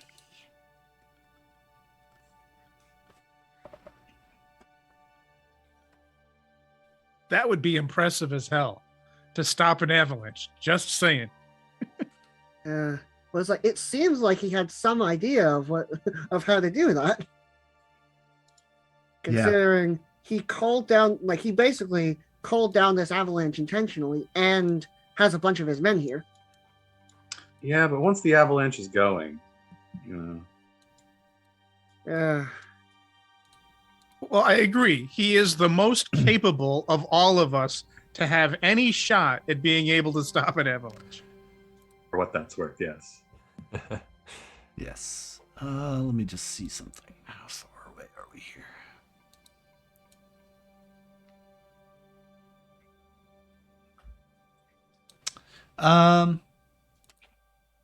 Let's come back to that on his turn. There is something he could probably do. Maybe. We'll see if he chooses to do it or not. Teo, it is your turn. Caro just popped one of these ogres, and it is now on you. Oh, great. What I'd like to do is have a another brief description of what's in the room and how it's laid out. Yeah, sure. Where did I put that tower description? Here it is. So it's a circular room about 60 feet across, dimly lit, with 4 ogre stewards in the room. There are chests all around the room, loaded with silver and gold coins. There's probably about 6 of these chests. The one chest has a large bag in it, and bars of solid gold, and another with bars of solid silver.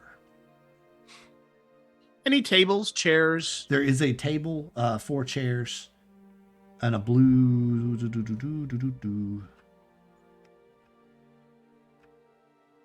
Nope.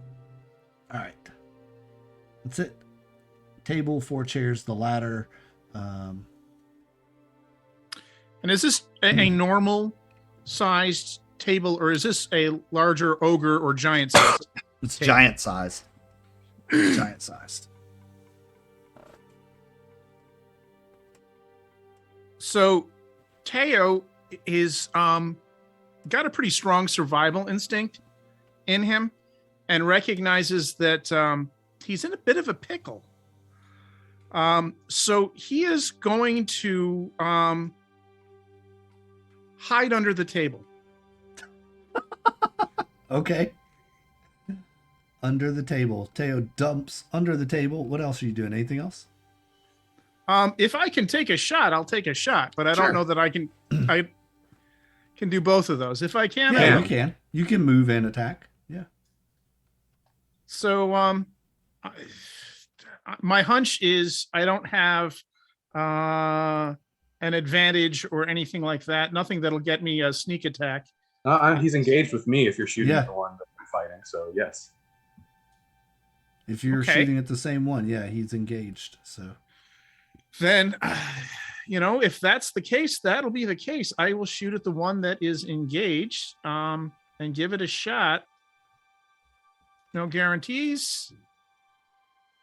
where is that? 16? That hits. Whew, I like that, Teo. Nice. 27? 27 more damage. Very nice. And he's still up, but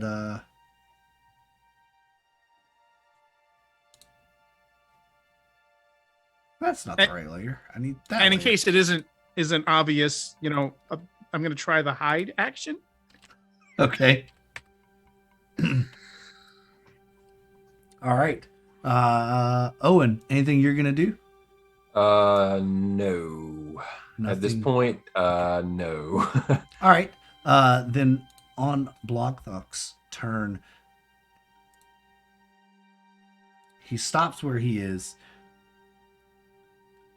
and you see him turn back towards the castle, and look towards that tower all the way in the front. Some sadness, perhaps, in his eyes, and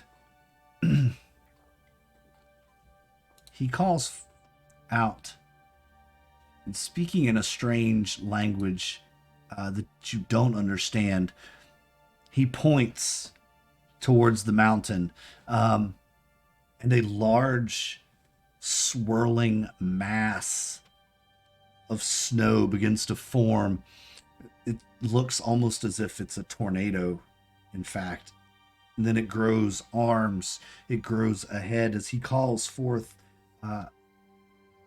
this entity that starts swirling around, and it flies up the mountain towards the avalanche that's coming down. But it doesn't stop it. It just redirects it. It turns the avalanche and changes the course to where it's no longer going to crash down onto this tower area where your friends were, but rather it looks like it's going to spin around and hit. This whole thing kind of slammed in sideways, broadside to this mountain, and it looks like it's going to take out the other half of the courtyard, the upper and lower, and smothering the followers of the cult of the dragon below. As this happens, the snow does begin to pile on, the rocks slamming down, cracking the ice, this several foot thick ice walls and floor, the castle shuddering and shaking with every impact. Teo and Garrow, you're inside. You have no idea what's happening, but you just feel the whole place shaking. The ogres taking cover as well, ducking to the floor, no longer worried about you and whether they want to fight you or not. You hear screams and cries as lives are ended by the pounding of the snow. Garrow just holds on for dear life. Teo thinks, I've got a pretty good idea of what's going on outside. What's is the bat caught in it or not? It's hard to tell with the way you think maybe the bat might be in there as well.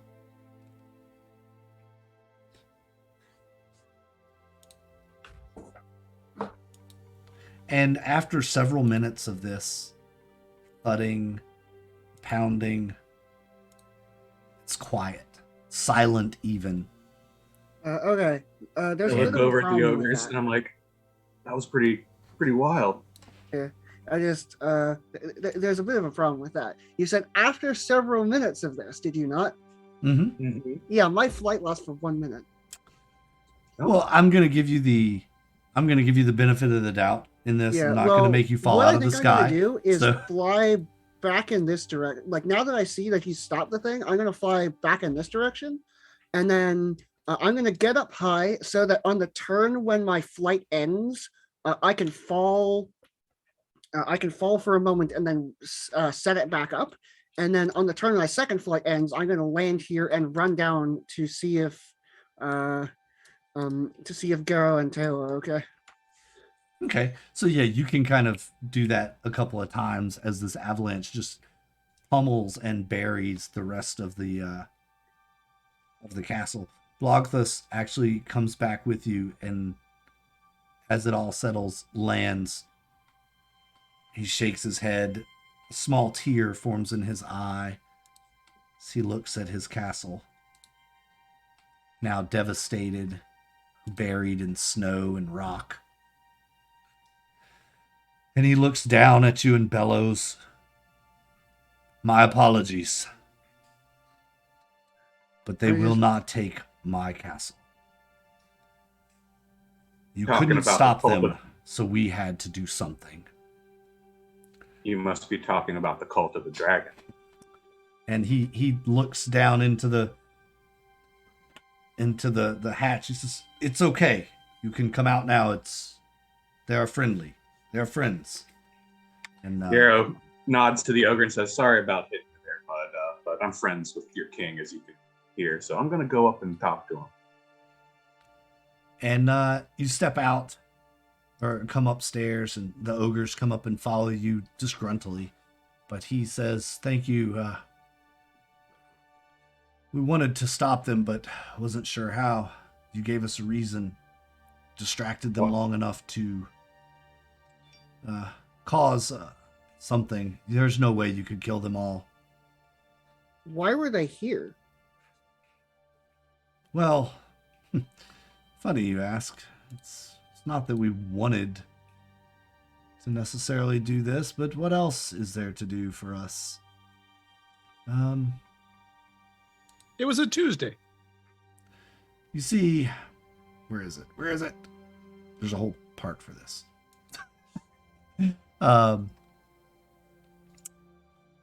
Most giants have grown soft. I figured we could rally them. Take out some dragons. It would be good for giant kind. So, we bought on. Played along. Helped them out. Meanwhile, I have my own army. An army of giants and giant kind. You see, I bought their trust. Only to annihilate Tiamat and the Dragon Empire. The fear of this will finally once spur the giant kind back to the table and back to being one people. That's why I initiated this. We have an army. We can fight. We can stop them. We cannot allow the Cult of the Dragon to win. I mean, Well, I we think on certainly that concur. We're we here for the agree. same reason. It is said that Wilgolf and Hoard probably met their demise in the avalanche. But one who did not lurks in the belly of this beast. O Gazelle! And out strides, shaking the snow, a beautiful white dragon onto the deck of this castle.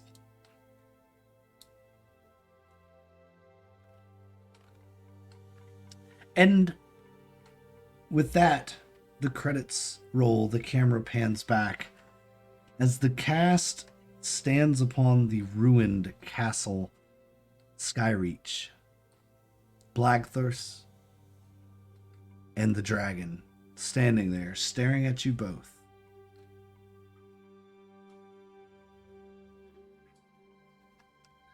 And we will have to pick up with the next journey, the next module in our journey, the Rise of Tiamat.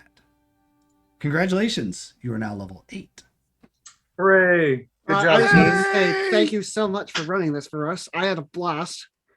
Yes. Here at end, Hoard of the Dragon Queen. I know we went a few minutes over, but thank you so much for being willing to hang in there, Dinar. I know you have another game you have to get to soon, but I Yeah. really appreciate you being willing to go over so that we I can mean, wrap this up. For the And- finale, yeah, I can wait a little bit. Yeah.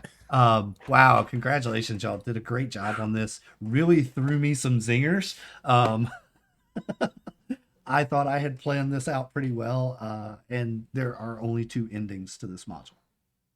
I liked our blitz approach to just like zoom in and Yeah. set up a position. I was definitely prepared to come in after that and do damage control because I probably could have saved both of you. But if I worried that if I died, we were screwed. Yeah.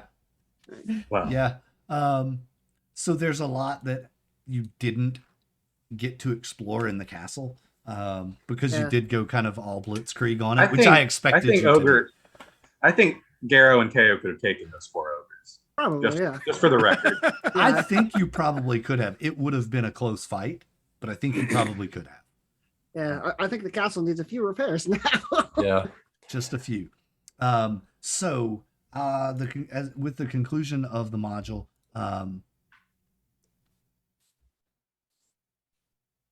let's see, is there anything? You're level 8 now. Yay!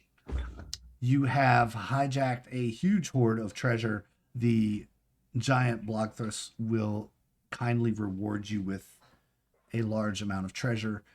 Yeah, what is this? Why is there a white dragon here? Are you really going to end without telling us anything about why there's a white dragon here? And That's why kind he of didn't come out important. and do anything earlier. Like, We're gonna have to Yes. meet them next time, I guess. yes. Yes, you will. Perhaps that's something that we can, maybe a transition episode, but before we Yeah. get really into Rise of Tiamat. Picking through the ruins of this castle a bit. Yeah, if y'all wanted to do something like that, I think that would be. Yeah, that sounds good. Yes, a white Speaking of dragon. yeah, Imagine speaking that. of transitions, y'all should join the Discord and find out the cool new things that are changing. Oh, with United yes, Adventure yes. Company. Thank you so much for hanging out with us today as we played a little Hoard of the Dragon Queen, wrapped up on the finale. So awesome job, everybody. As always, And we dodged the TPK. you did dodge the TPK only because of a little help from a creature called an air elemental summoned by a cloud giant. As I want to keep playing, so I don't want you guys to Honestly, die. I want to keep playing too. I don't necessarily want you all to die. I thought it was very clever the way that you used the wyverns and your height advantage and flying to your that was very clever. So Yeah, I'm pretty sure I took the only hit of that entire session. No, that was- I took damage, but it was not from a hit. It was from the fall when yeah. Yes. yeah.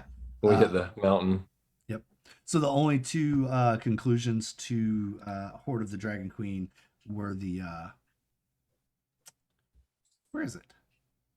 I might have closed it already.